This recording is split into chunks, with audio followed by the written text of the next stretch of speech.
তো মোহাব্বতে জোরে জোরে পড়ে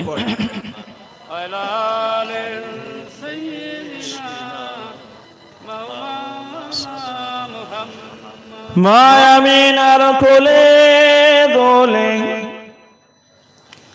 চাঁদের চেয়ে উজাল চাঁদ বিশ্ববাসীর ঘুচলো আধার মিটল সবার মনের সাথ উম্মতি উম্মতি বলে কেঁদে কেঁদে কে হয়রান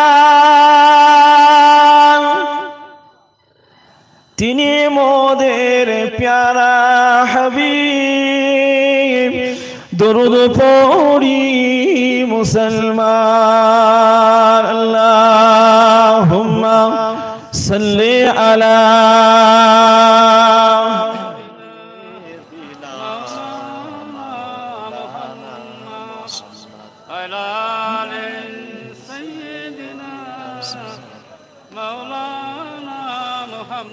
لا إله إلا الله لا إله إلا الله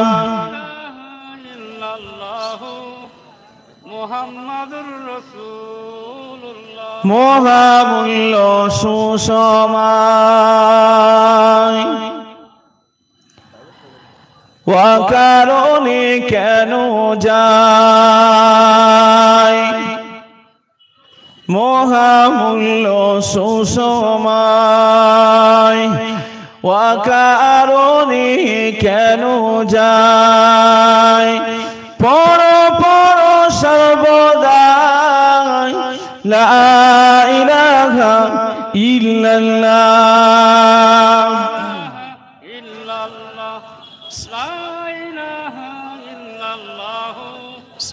মুহাম্মাদুর রাসূলুল্লাহ قال الله تعالى في كلامه المجيد والفرقانه الحميد بسم الله الرحمن الرحيم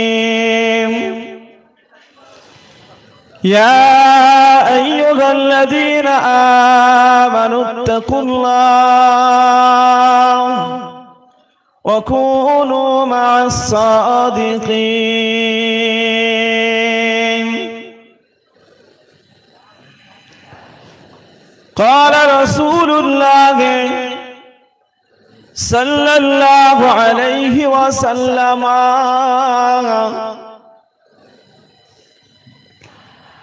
المرء على دين خليله فلينظر أحدكم من يخالل أو كما قال النبي عليه السلام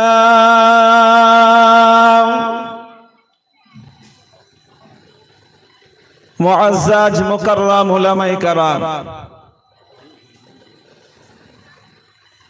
বিশেষ করে আজকের এই মজলিসের স্বনামধন্য সুযোগ্য সভাপতি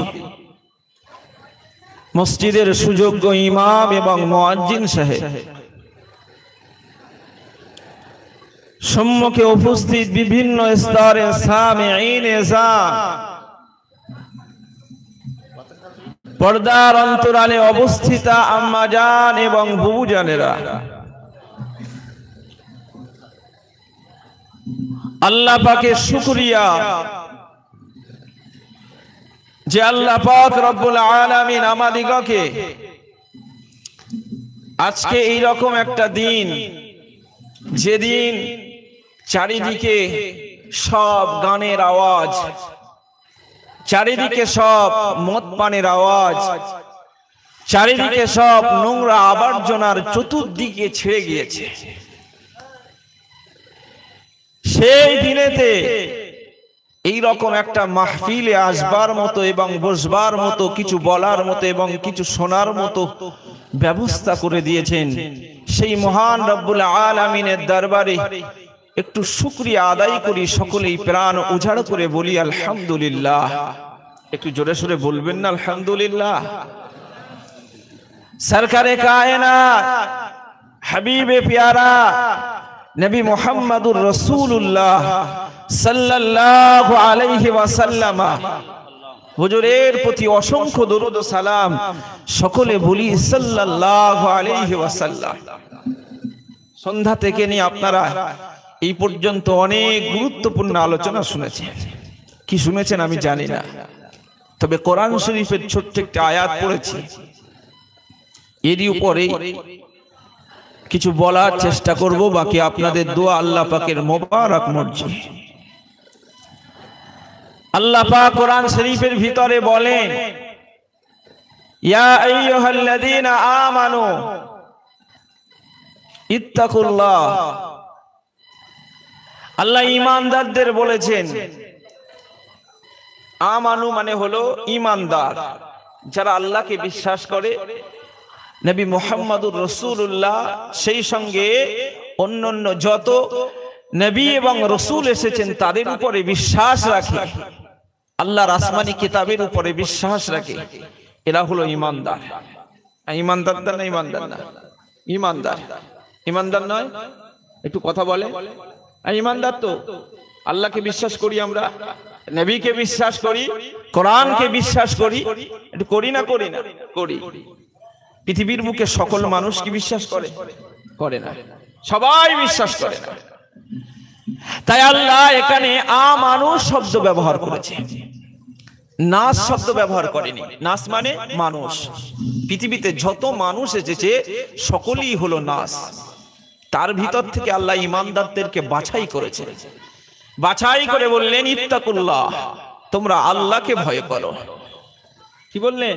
ভয়টা মাবুদকে করতে বলেছেন। কেন? ঈমানদারদের আল্লাহ ভালোবাসেন, তাই। জোরে বলবেন না? একটু জোরে সোরে হবে না? নারায়ে তাকবীর। ঈমানদারদের আল্লাহ ভালোবাসেন তাই বলেছেন।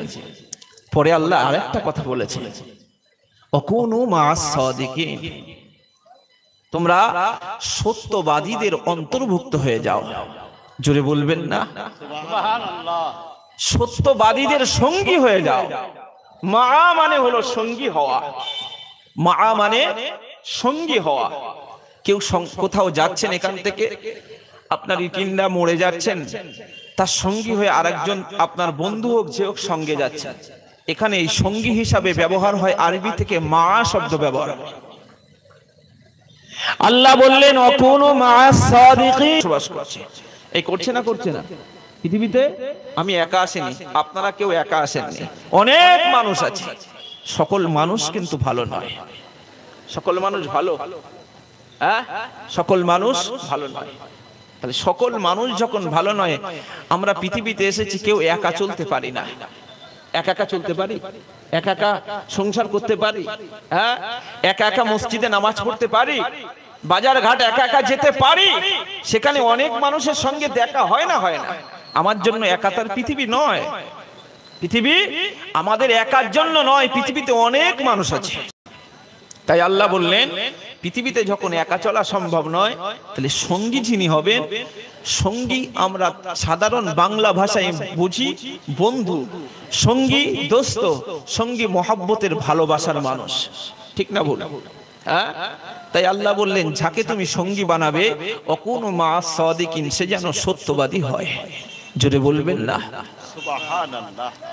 হযরত আব্দুল্লাহ ইবনে আব্বাস জিজ্ঞাসা করেন, আল্লাহ নবীকে জিজ্ঞাসা করেন, ইয়া রাসূলুল্লাহ, ইয়া হাবিবাল্লাহ, ওগো আল্লাহর নবী, সত্যবাদী যারা, ন্যায় পরায়ণ যারা, সততার সঙ্গে চলে যারা, ইয়া রাসূলুল্লাহ, ইয়া হাবিবাল্লাহ, ওগো আল্লাহর নবী, এদেরকে সঙ্গী বানালে উপকারটা কি আছে? এই উপকারটা কি আছে? কে জিজ্ঞেস করছে? রাইসুল মুফাসসিরিন হযরত আব্দুল্লাহ ইবনে আব্বাস রাদিয়াল্লাহু তাআলা। কাকে জিজ্ঞেস করলেন? আমার আপনার নবীকে জিজ্ঞেস করলেন। হুজুর, ভালো যে সঙ্গী বানাবো উপকারটা কি আছে? আল্লাহ নবী সময় যে বললেন, ও আব্দুল্লাহ ইবনে আব্বাস, শুনে নাও, জেনে নাও, আমি নবী তোমাকে জানিয়ে দিলাম। এই আব্দুল্লাহ ইবনে আব্বাস, এই আব্দুল্লাহ ইবনে আব্বাসটা কে এখন জানেন? আব্দুল্লাহ ইবনে আব্বাসটা কে গো? হ্যাঁ, বলতে পারবেন? এই আব্বাসটা কে? আব্বাস হলো নবীর চাচা। আব্বাস হলো আল্লাহ নবীর চাচা যান। আল্লাহ নবীর চাচা যান আব্দুল্লাহ, এই আব্বাস তার ছেলে আব্দুল্লাহ, তার ছেলে আব্দুল্লাহ। তার মানে নবীর সঙ্গে সম্পর্কে কি? চাচাতো ভাই, চাচাতো ভাই। জিজ্ঞেস করছেন কি বলে? ইয়া রাসূলুল্লাহ, ও চাচতো ভাই, ও চাচতো ভাই। না বলেছেন? না বলেননি। ইয়া রাসূলুল্লাহ, আল্লাহ নবী ভালো সঙ্গী বানাতে বলেছে, ভালো সঙ্গী বানাতে বলেছেন। ও আল্লাহ নবী, উপকারটা কি রয়েছে? আল্লাহ নবী হযরতে আব্দুল্লাহ ইবনে আব্বাসকে নবী বলেন, ও আব্দুল্লাহ ইবনে আব্বাস, ও আব্দুল্লাহ ইবনে আব্বাস, তুমি যে জিজ্ঞাসা করলে, তুমি দেখতে চাও না শুনতে চাও? আল্লাহ নবীর প্রাণ প্রিয় সাহাবা হযরতে আব্দুল্লাহ ইবনে আব্বাস আল্লাহ নবীকে বলেন, আল্লাহ নবীকে বলেন, ইয়া রাসূলুল্লাহ, ইয়া হাবিবাল্লাহ, হুজুর আপনি যদি শোনান, আপনি যদি দেখান, যেটাই করবেন আমি আব্দুল্লাহ আমার জন্য উপকার এসে যাবে। এই জোরে বলবেন না? আরে নবী যে সিদ্ধান্ত করবেন ওর উপরে আর কে আঙুল চালাবে? এই নবী যেটা সিদ্ধান্ত করবে ওর উপরে আর কেউ আঙুল চালাতে পারে গো? না, কখনোই না, কখনোই সম্ভব নয়। হুজুর আপনি যেটা বলবেন, যদি শোনান তাও শোনান, যদি দেখাতে চান তাও দেখান। আল্লাহ নবী এই সময় বললেন, ও আব্দুল্লাহ ইবনে আব্বাস, চলে যাও, চলে যাও, বাড়িতে গিয়ে তোমার আব্বাজানকে জিজ্ঞাসা করো। ও আব্দুল্লাহ, চলে যাও, তোমার আব্বাজানকে জিজ্ঞাসা করো। কি জিজ্ঞাসা করবে? কি জিজ্ঞাসা করবে? আমি তোমাদের নবী, আমি তোমাদের নবী, ছোটবেলা থেকে আমি কিভাবে চলেছি, ছোটবেলায় আমার সঙ্গী কে ছিল, ছোটবেলায় আমার সাথী কে ছিল। ও হযরতে আব্দুল্লাহ, আপনি নয়, তুমি তোমার আব্বা জানের কাছ থেকে জিজ্ঞাসা করেছে, তুমি তোমার আব্বা জান কি বলে আমি নবী সেটা আমার সঙ্গে বলবে। জোরে বলেন, আমার সঙ্গে বলবে। আব্দুল্লাহ চলে গেলেন আব্বার কাছে। কে? হযরত আব্বাসের কাছে রাদিয়াল্লাহু তাআলা আনহু। আব্বাসের কাছে গেলেন, গিয়ে জিজ্ঞেস করলেন, আমার নবী ছোটবেলায় কেমন করে চলতেন আব্বাজান? কেমন চলতেন? হযরতে আব্বাস রাদিয়াল্লাহু তাআলা আনহু ওই সময় বলেন, ও আমার কলিজার টুকরা, ও আমার কলিজার টুকরা আব্দুল্লাহ, শুনে নাও, ছোটবেলাতে আল্লাহ নবী এমন করে চলতেন। মক্কা জমিনটা এত নোংরা জমিন ছিল, মক্কা জমিনটা এত নাপাক ছিল, মক্কা ভূমিটা এত নোংরামি ছিল, মানুষের ভিতরে মদ পানে ছিল, মানুষের ভিতরে জেনা ব্যভিচারে পড়েছিল, মানুষের ভিতরে নারীদের ইজ্জত হননে পড়েছিল। ও আব্দুল্লাহ, শুনে নাও, আল্লাহ নবী যখন এই মক্কা ভূমিতে জন্মগ্রহণ করেছেন, সেই সময় দেখতে পাওয়া যায় ওই সময় এত জঘন্য সময় ছিল, যে সময়ে সন্তানদের মদপান করানো হতো, স্ত্রী দিগকে ভাড়ায় দেওয়া হতো, উলঙ্গ অবস্থাতে কাবা শরীফটা তাওয়াফ করা হতো, উলঙ্গ অবস্থাতে কাবা শরীফ তাওয়াফ করা হতো। এই সমস্ত জঘন্য অপরাধী ছিল। এই সময় আল্লাহ নবী দুনিয়াতে আসলেন। বাবা, আল্লাহ নবী দুনিয়াতে এসে কোন নারীর পিছনে পড়ে নাই, দুনিয়াতে এসে কোন মিথ্যা কথা বলে নাই, দুনিয়াতে এসে কোন মদ পান করে নাই, দুনিয়াতে এসে কোন ব্যভিচারও করে নাই। ও আব্দুল্লাহ, শুনে নাও, আমি আব্বাস তোমাকে জানিয়ে দিলাম, তোমার নবী এত সুন্দরভাবে চলতেন, তোমার নবী এত সুন্দরভাবে চলতেন, মক্কাবাসীরা মুহাম্মাদের উপরে পরিপূর্ণভাবে আস্থা রেখেছিল। জোরে বলবেন না? ও আব্দুল্লাহ, শুনে নাও, জেনে নাও, ও আব্দুল্লাহ, আমি মুহাম্মাদকে ছোটবেলায় দেখেছি, মুহাম্মাদকে ছোটবেলায় দেখেছি, কেউ অসুস্থ হয়ে গেলে পরে অর্থ নাই, টাকা নাই, মুহাম্মদ সাল্লাল্লাহু আলাইহি ওয়াসাল্লাম এর বাড়িতে যেতেন, ওর বাড়িতে যেতেন, এর বাড়ি থেকে অর্থ নিতেন, ওর বাড়িতে অর্থ নিয়ে এইরকম ভাবে ওই অসুস্থ ব্যক্তিকে চিকিৎসা করাতেন, ওই অসুস্থ ব্যক্তিটাকে চিকিৎসা করাতেন। আমি দেখেছি কারো বিবাহ হয় না, এর কাছে হাত পেতে, এর কাছে হাত পেতে তার বিয়ের ব্যবস্থাটা করতে। ও আব্দুল্লাহ শুনে নাও, তবে আর একটা কথা বলে দেই, তোমার নবী, আমাদের নবী মুহাম্মদুর রাসূলুল্লাহর কিন্তু ছোটবেলার আরেকজন বন্ধু ছিলেন। ছোটবেলার আরেকজন কি ছিলেন? বন্ধু ছিলেন। বন্ধুটাকে হযরত আবু বকর সিদ্দিক রাদিয়াল্লাহু তাআলা। জোরে বলবেন না? আর একটা সঙ্গীটাকে হযরত আবু বকর সিদ্দিক। মক্কায় তখন সবাই মদ পান করত, সবাই মিথ্যা কথা বলতো। আমার নবীকে দেখে, আমার আপনার নবী নূর নবীকে দেখে আবু বকর নবী যেটা করতেন আবু বকর সেটাই করতেন। জোরে বলবেন না? এই আবু বকর সেটাই করতেন। নবীর সঙ্গে আবু বকরের বয়সের ব্যবধান ছিল মাত্র 2.5 থেকে 3 বছরের। মাত্র 2.5 থেকে 3 বছর। নবীকে এত ভালোবেসে ফেলেছে, এইভাবে সোজা করে 2.5 থেকে 3 বছরে, তার মানে সমবয়স্ক প্রায়। এই প্রায় কি সমবয়স্ক নয়? একটু কথা বলেন, কথা না বললে জলসা করতে পারবো না। বলে কথা আপনারা বলবেন, আমি ভাববো যে আপনারা বুঝতে পারছেন দুটো কথা। সবে তো শুরু হয়েছে, এখন তো আমাকে 2 ঘন্টা বকতে হবে। তাহলে 2 ঘন্টা বকাতে মাঝে মাঝে আপনাদের একটু জিজ্ঞেস করব, এই কারণে আপনারা বুঝতে পারছেন কিনা। এত দূর থেকে এসেছি কষ্ট করে, দুটো কথা যদি না বোঝাতে পারি, দুটো কথা যদি না বলতে পারি, তাহলে আমার স্বার্থ হবে না, আপনাদেরও হবে না। তাহলে বয়সের ব্যবধান 2.5 থেকে 3 বছরের। কার? হযরত আবু বকরের সঙ্গে নবী পাকের। এই যে ব্যবধান, হযরত আবু বকর নবী যেটা করতেন সেটাই করতেন। নবী যেখানে যেতেন আবু বকর সেখানেই যেতেন। জোরে বলেন সুবহানাল্লাহ। নবীর সঙ্গে আবু বকরের এতটাই সম্পর্ক। নবীর আব্বা ছিল না, মাও ছিল না। এই মায়ায় মহাব্বতে আবু বকরের বাড়ি যা তৈরি হতো নবীকে দিতেন। আবু বকর যেটা খেতেন নবীও সেটা নবীকে না দিয়ে খেতেন না।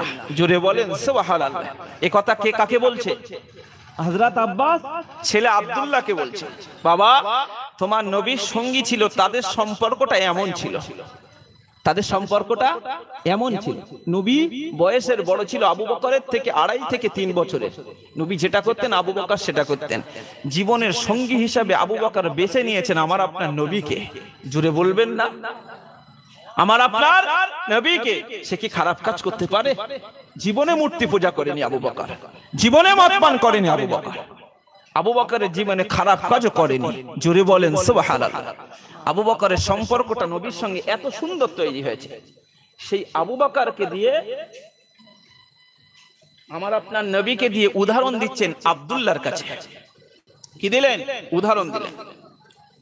হযরত আব্দুল্লাহ ইবনে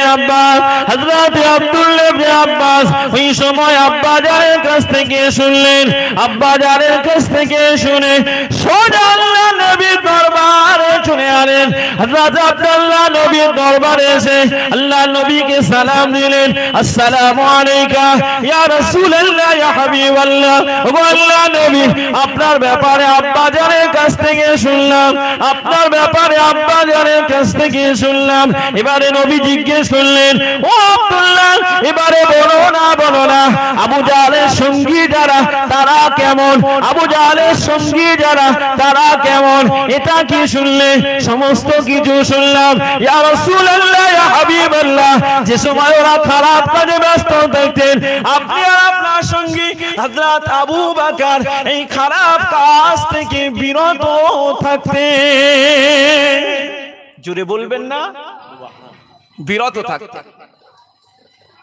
ও আব্দুল্লাহ, এবারে বুঝতে পেরেছো আল্লাহ সত্যবাদীদের সঙ্গী কেন হতে বলেছেন?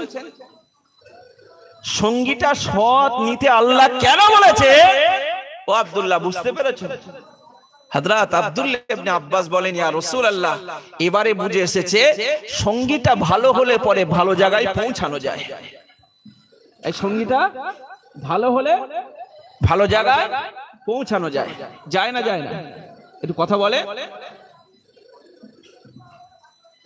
আল্লাহ পাক রব্বুল আলামিন নিজেই বলেছেন, নিজেই জানিয়ে দিয়েছে। কি জানিয়েছে? জীবনে যারা সঙ্গটা ভালো সঙ্গে দেবে, আল্লাহ তাদের স্তরটা তাদের মতো জায়গায় পৌঁছে দেবে। জোরে বলেন সুবহানাল্লাহ। আল্লাহ কোরআন শরীফের ভিতরে বলেন, ওয়া মান ইউতিইল্লাহা ওয়ার রাসূলা ফাউলাইকা মা'আল্লাযীনা আন'আমা আল্লাহু আলাইহিম মিনান নাবিয়্যিনা ওয়াস-সিদ্দীকিন ওয়াশ-শুহাদা'i ওয়াস-সালিহিন। আমার আল্লাহ পাক কোরআনের ভিতরে জানিয়ে দিয়েছেন, ওয়া মান ইউতিইল্লাহা ওয়ার রাসূলা, ওয়া মান ইউতিইল্লাহা ওয়ার রাসূলা, যে ব্যক্তি আল্লাহ এবং তার রাসূলকে অনুসরণ করে, ফাউলাইকা মা'আল্লাযীনা আন'আমা আল্লাহু আলাইহিম, ফাউলাইকা মা'আল্লাযীনা, তারাই তো তাদের সঙ্গে হবেন, আল্লাযী আন'আমা আল্লাহু আলাইহিম, আল্লাযীনা আন'আমা আল্লাহু আলাইহিম মিনান নাবিয়্যিন। আল্লাহ কাদের উপরে নিয়ামত দিয়েছেন? আল্লাহ তো তাদের উপরে নিয়ামত দিয়েছেন, মিনান নাবিয়্যিন, নবীদের উপরে আল্লাহ নিয়ামত দিয়েছেন। দিয়েছেন না জানেন? নবীদের উপরে নিয়ামত দিয়েছেন না? ওয়াস-সিদ্দীকিন, সত্যবাদীদের উপরে আল্লাহ পাক রব্বুল আলামিন সত্যবাদী যারা হয়, সত্যবাদীদের ব্যাপারে আল্লাহ পাক নিজেই বলেন, আমি তাদের উপরে অনেক নিয়ামত দিয়ে দিয়েছি। আল্লাহ শরীফের অন্য জায়গায় বললেন, ইয়া আইয়ুহাল্লাযীনা আমানুত্তাকুল্লাহা ওয়া কুলু কাওলান সাদীরা। হে ঈমানদার বান্দা বান্দীগণেরা, ও আমার ঈমানদার বান্দা বান্দীগণেরা, তোমরা যারা আমি আল্লাহ আমাকে ভয় করো, আমি আল্লাহ যারা আমাকে মহব্বত করো, আমি আল্লাহ যারা আমাকে বিশ্বাস করো, আমার হাবিব তথা নবী মুহাম্মদুর রাসূলুল্লাহকে যারা বিশ্বাস করো, সমস্ত নবীদিগকে যারা বিশ্বাস করো, আমি তোমাদিগকে জানিয়ে দিলাম, ইত্তাকুল্লাহ, তোমরা আল্লাহকে ভয় করো, ওয়া কুলু কাওলান সাদীরা। কথাটা যখন বলবে মিথ্যা কথা যেন বলো না, কথা যখন বলবে সত্য কথা বলবে, সঠিক কথা বলবে, সততার সঙ্গে বলবে। কথা যখন বলবে সততা ইনসাফের সঙ্গে কথা বলবে। এই বললে পরে কি হয়? ইসলিহ লাকুম আমালাকুম, আমি আল্লাহ পাক তোমাদের কর্মগুলিকে সংশোধন করে দেব। এই জোরে বলবেন না? শুধু সংশোধন করবেন? সত্য কথা যারা বলে শুধু সংশোধন করবেন না, ওয়ায়াগফির লাকুম যুনুবাকুম, আল্লাহ বলেন আমি আল্লাহ পাক তাদের গুনাহগুলিকেও মাফ করে দেব। এই জোরে বলবেন না? তাহলে আল্লাহ সত্য কথা বললে, এদিকে দেখতে পাচ্ছি সত্য কথা বললে পরে আল্লাহ গুনাহও ক্ষমা করবেন, নিজের কর্মকে আল্লাহ সংশোধনও করে দেবেন। কি করবে? তাই আল্লাহ বললেন, আনা আমাল্লাহু আলাইহিম মিনান নাবিয়্যিন, নবীদের উপরে আল্লাহ নিয়ামত দিয়েছে, ওয়াস-সিদ্দীকিন, সত্যবাদীদের উপরেও দিয়েছেন, ওয়াশ-শুহাদা, যারা ইসলামের জন্য প্রাণ দিয়েছেন, শহীদ হয়েছে, তাদের উপরে আল্লাহ নিয়ামত দিয়েছেন, ওয়াস-সালিহিন, সৎ ব্যক্তি যারা, সৎ ব্যক্তি যারা, এদের উপরেও আল্লাহ পাক রব্বুল আলামিন নিয়ামত দিয়েছেন। তাই আল্লাহ বলেছেন, আল্লাহ এবং তার রাসূলকে অনুসরণ করলে পরে এদের সঙ্গে এদের থাকার জায়গাটাও হয়ে যাবে। জোরে বলবেন না? এই মা মানে সঙ্গী, মা মানে সঙ্গী। আল্লাহ পাক নবীদের থাকার জায়গা কোথায় করবেন? এই জান্নাতে করবেন না? করবেন না? করবে না? সত্যবাদীদের থাকার জায়গাও জান্নাতে, শহীদদের থাকার জায়গাটাও জান্নাতে। শহীদ যারা হয়, শহীদে হাকিকি যারা হয়, এই শহীদ ব্যক্তিদের গোসলও দেওয়া হয় না, কাফনও পরানো হয় না, যে অবস্থাতে থাকে সেই অবস্থাতেই তাদের জানাজা এবং জানাজাও নামাজের ব্যাপারে জানাজাও হয়। শহীদদের ওইভাবেই তাদের দাফন করা হয়, ওইভাবে দাফন করা হয়। কেন? কিয়ামতের ময়দানে আল্লাহর সম্মুখে তারা ওইভাবেই উঠবেন, আল্লাহকে রক্তমাখা জামাটা দেখাবেন। জুড়ে বলে শহীদরা রক্তমাখা জামা দেখাবে, শহীদগণেরা আল্লাহ পাকের কাছে ওই অবস্থাতে উঠবেন, আল্লাহ আপনার ইসলামের জন্য, দ্বীনের জন্য আমরা এইভাবে আমরা জীবনটা কুরবান করে দিয়েছি। তাহলে আল্লাহ এবং তার রাসূলের কথা শুনলে পরে নবীদের সঙ্গে, সত্যবাদীদের সঙ্গে, শহীদদের সঙ্গেও থাকা যাবে। কাদের সঙ্গে? শহীদদের সঙ্গে, সৎ ব্যক্তিদের সঙ্গেও হওয়া যাবে। যাবে না? যাবে না? খুদ কোরআনই আল্লাহ বলেছে। তাই হযরত আব্দুল্লাহ ইবনে আব্বাস নবীকে বললেন, হুজুর সত্যবাদীদের সঙ্গী হলে উপকার কি হয়? এবারে নবী আব্দুল্লাহ ইবনে আব্বাসের সম্মুখে বললেন, আব্দুল্লাহ ইবনে আব্বাস তুমি তো সব শুনলে, এই শুনেছেন না শোনেন? বাস্তবটাও প্রমাণ করিয়ে নিয়েছেন না? দেন নিয়েছেন না? এবারে আল্লাহ নবী হযরত আব্দুল্লাহ ইবনে আব্বাসের সম্মুখে বলতে লাগলেন। আল্লাহ নবী জানালেন, ও আব্দুল্লাহ ইবনে আব্বাস শুনে নাও, জেনে নাও। ও আব্দুল্লাহ ইবনে আব্বাস শুনে নাও, জেনে নাও।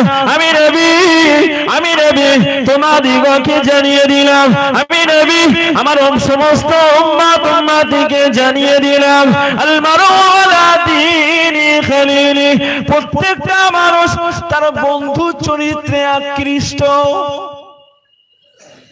নবী কি বললেন?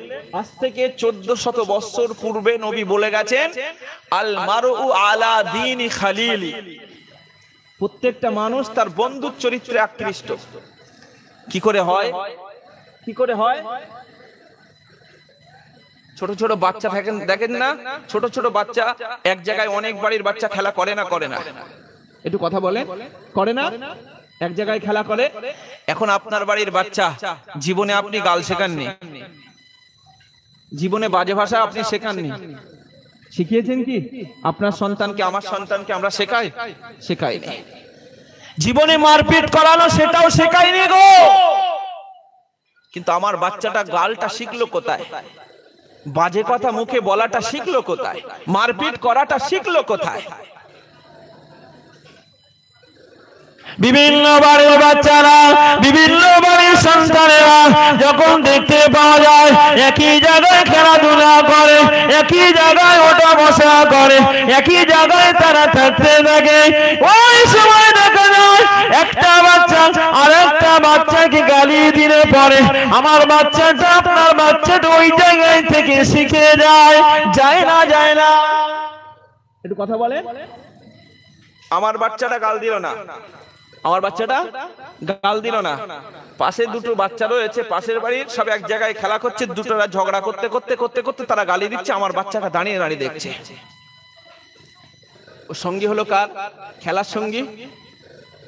খেলার সঙ্গী হলো না ওরা? হলো না? ওরা তো আমার বাচ্চার খেলার সঙ্গী, সাথী। আমার সন্তানটা যদি ভালোদের সঙ্গী হতো তাহলে গাল শুনতো, মারপিট শিখতো। ও আল্লাহ বান্দা বান্দাগণেরা শুনে কে দিন, ও আল্লাহ প্যারা বান্দাগণেরা শুনে কে দেন। আমাদের বাড়ির বাচ্চাদের দেখা যায় তাকে গান শেখাতে হয় না, ওই বাচ্চাটা গান শিখে আসে, ওই বাচ্চাটা মারপিট শিখে আসে, ওই বাচ্চাটা খুন খারাপি শিখে যায়, ওই বাচ্চাটা আস্তে আস্তে বড় হয়।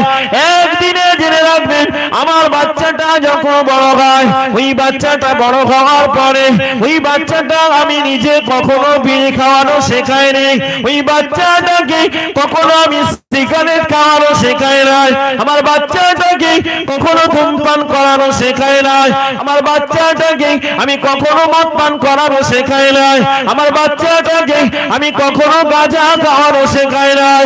আমাদের বাচ্চারা আমরা নিজেরা কখনো শেখাই নাই। কিন্তু বলতে পারবেন আমাদের বাচ্চাটা কোথা থেকে মদ খাওয়া শিখলো, আমাদের বাচ্চাটা কোথা থেকে জুয়া খেলা শিখলো, আমাদের বাচ্চাটা কোথা থেকে গালি দেওয়া শিখলো, আমাদের বাচ্চাটা কোথা থেকে ওই রকম বাজে বাজে অন্যায় করাটা শিখলো। কেবলমাত্র সে তার সঙ্গে সঙ্গে থেকে থেকে শিখেছে না শেখে না। একটু কথা বলে। কোনদিন একদিনে মদ পান শেখে? একটু কথা বলেন না। বিড়ি খাওয়া একদিনে শেখা যায়? এই বিড়ি খাওয়া লোক আছেন এখানে? এখানে আছেন? আছে টুকটাক, কিন্তু অন্তরে হাত দিয়ে বলেন, বিড়ি খাওয়া যেখান থেকে শিখেছেন, ওই বিড়ি খাওয়াটা সর্বপ্রথম মনে মনে চিন্তা করে দেখেন, ওই বিড়ি খাওয়াটা আপনি সর্বপ্রথম কার কাছ থেকে শিখেছেন? একদিনেই কি শিখেছেন? প্রথমে কারোর কাছ থেকে এক টান টেনেছেন? এই যারা বিড়ি খায় প্রথমে কারোর কাছ থেকে এক টান টেনেছে, তারপরে এর আর এক টান টানলো, তারপরে বন্ধুদের সঙ্গ দেশে পড়ে বন্ধুর কাছ থেকে একটা নিল, শিখতে শিখতে নিজের কাছে 2 টাকা ছিল, সেই টাকাটা বার করে দোকান থেকে কেনা শুরু করলো, তারপরে 1 প্যাকেট কেনা শুরু করলো। এইরকম করতে করতে করতে করতে শেখে না? শেখে না? জীবনে মদ পান একসঙ্গে শেখে? কখনোই না, কখনোই শেখে না।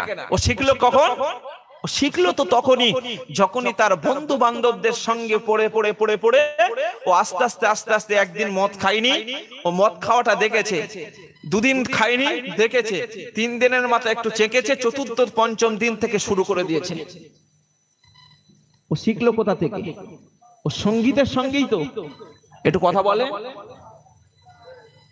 আল্লাহ নবী জানালেন, ও আমার উম্মত উম্মতি শুনে নাও, আমি নবী তোমাদিগকে জানিয়ে দিলাম, আল মারউ আলা দীনি খলিলি, প্রত্যেকটা মানুষ সে তার বন্ধু চরিত্রে আকৃষ্ট হয়। ও আমার উম্মত উম্মতি শুনে নাও, আমি নবী তোমাদিগকে জানিয়ে দিলাম, ফালইয়ানজুর আহাদুকুম মান ইউখালিলি, ফালইয়ানজুর আহাদুকুম মান ইউখালিলি, প্রত্যেকটা মানুষকে চিন্তা করা দরকার সে তার জীবনের বন্ধু কাকে বানাবে। নবী বলছেন গো, নবী বলছেন ফালিয়ানজুর আহাদুকুম মাইয়ু খালিলি, তোমরা খবরদার চিন্তা করো তোমার বন্ধুটা তুমি কাকে বানাবে, সে ভালো না খারাপ, সে ভালো সঙ্গী না খারাপ সঙ্গী। জীবনে আলেম ওলামাদের সঙ্গে চলতে চলতে কিছু মসলা শেখা যায়। এই যায় না? যায় না? গ্রামের ইমাম সাহেবের সঙ্গে ওঠা বসা করতে করতে কোরআন শেখা যায়। যায় না? যায় না? হ্যাঁ, গ্রামের ভালো মানুষ নামাজিদের সঙ্গে উঠতে বসতে বসতে বসতে দেখতে দেখতে ওর নামাজটা দেখতে দেখতে মনের ভিতরে একদিন সাড়া দিয়েছে, ওরা নামাজ পড়ে, আমি তো তাদের সঙ্গে ওঠা বসা করি, তাহলে আমিও নামাজ পড়ি। হ্যাঁ, উল্টোটা যদি ধরা যায়, মদখোরদের সঙ্গে বসলে মদখোরি হওয়া যায়, বিড়ি টাসখোরদের সঙ্গে উঠলে ওঠা বসা করলে পরে ওই রকম আস্তে আস্তে শেখা যায়। নবী এমনিই বলেনি ফালিয়ানজুর আহাদুকুম মাইয়ু খালিলি, জীবনে সঙ্গী যদি বানাতে হয় তাহলে ভালো সঙ্গীটা বানাবে। জোরে বলেন সুবহানাল্লাহ। কে বলেছেন? আমার আপনার নবী বলেছেন। কেন? নবী বাস্তবটাই বলেছেন, নবী বাস্তবটাই বলেছেন, যাতে উম্মতের জীবনটা ধ্বংস না হয়ে যায়, যাতে উম্মতের জীবনটা শেষ না হয়ে যায়, উম্মতের জীবনটা যাতে পঙ্গু না হয়ে যায়, উম্মত যাতে বেঁচে যেতে পারে। তাই নবী বলেছেন ফালিয়ানজুর আহাদুকুম মাইয়ু খালিলি, খবরদার তোমরা চিন্তা করবে জীবনে সঙ্গী যদি বানাতে হয়, বন্ধু যদি বানাতে হয়, তাহলে ভালো বন্ধু জীবনে বানিও, বন্ধুটা ভালো বানিও। কে বলল? আল্লাহর নবী সাল্লাল্লাহু আলাইহি ওয়াসাল্লাম নিজে বলছেন ফালিয়ানজুর আহাদুকুম মাইয়ু খালিলি, জীবনে বন্ধু যদি বানাতে হয় তাহলে ভালো বন্ধু বানিও, খারাপ নয়। কি নয়? খারাপ নয়। জীবনে ভালো সঙ্গী হলে পরে জীবনটা নূর হয়ে যাবে। আবু বকর সিদ্দিক জীবনে ভালো বন্ধু পেয়েছিলেন, তাই জীবনে খারাপ কাজ করেনি, জীবনে খারাপ কাজ করেনি।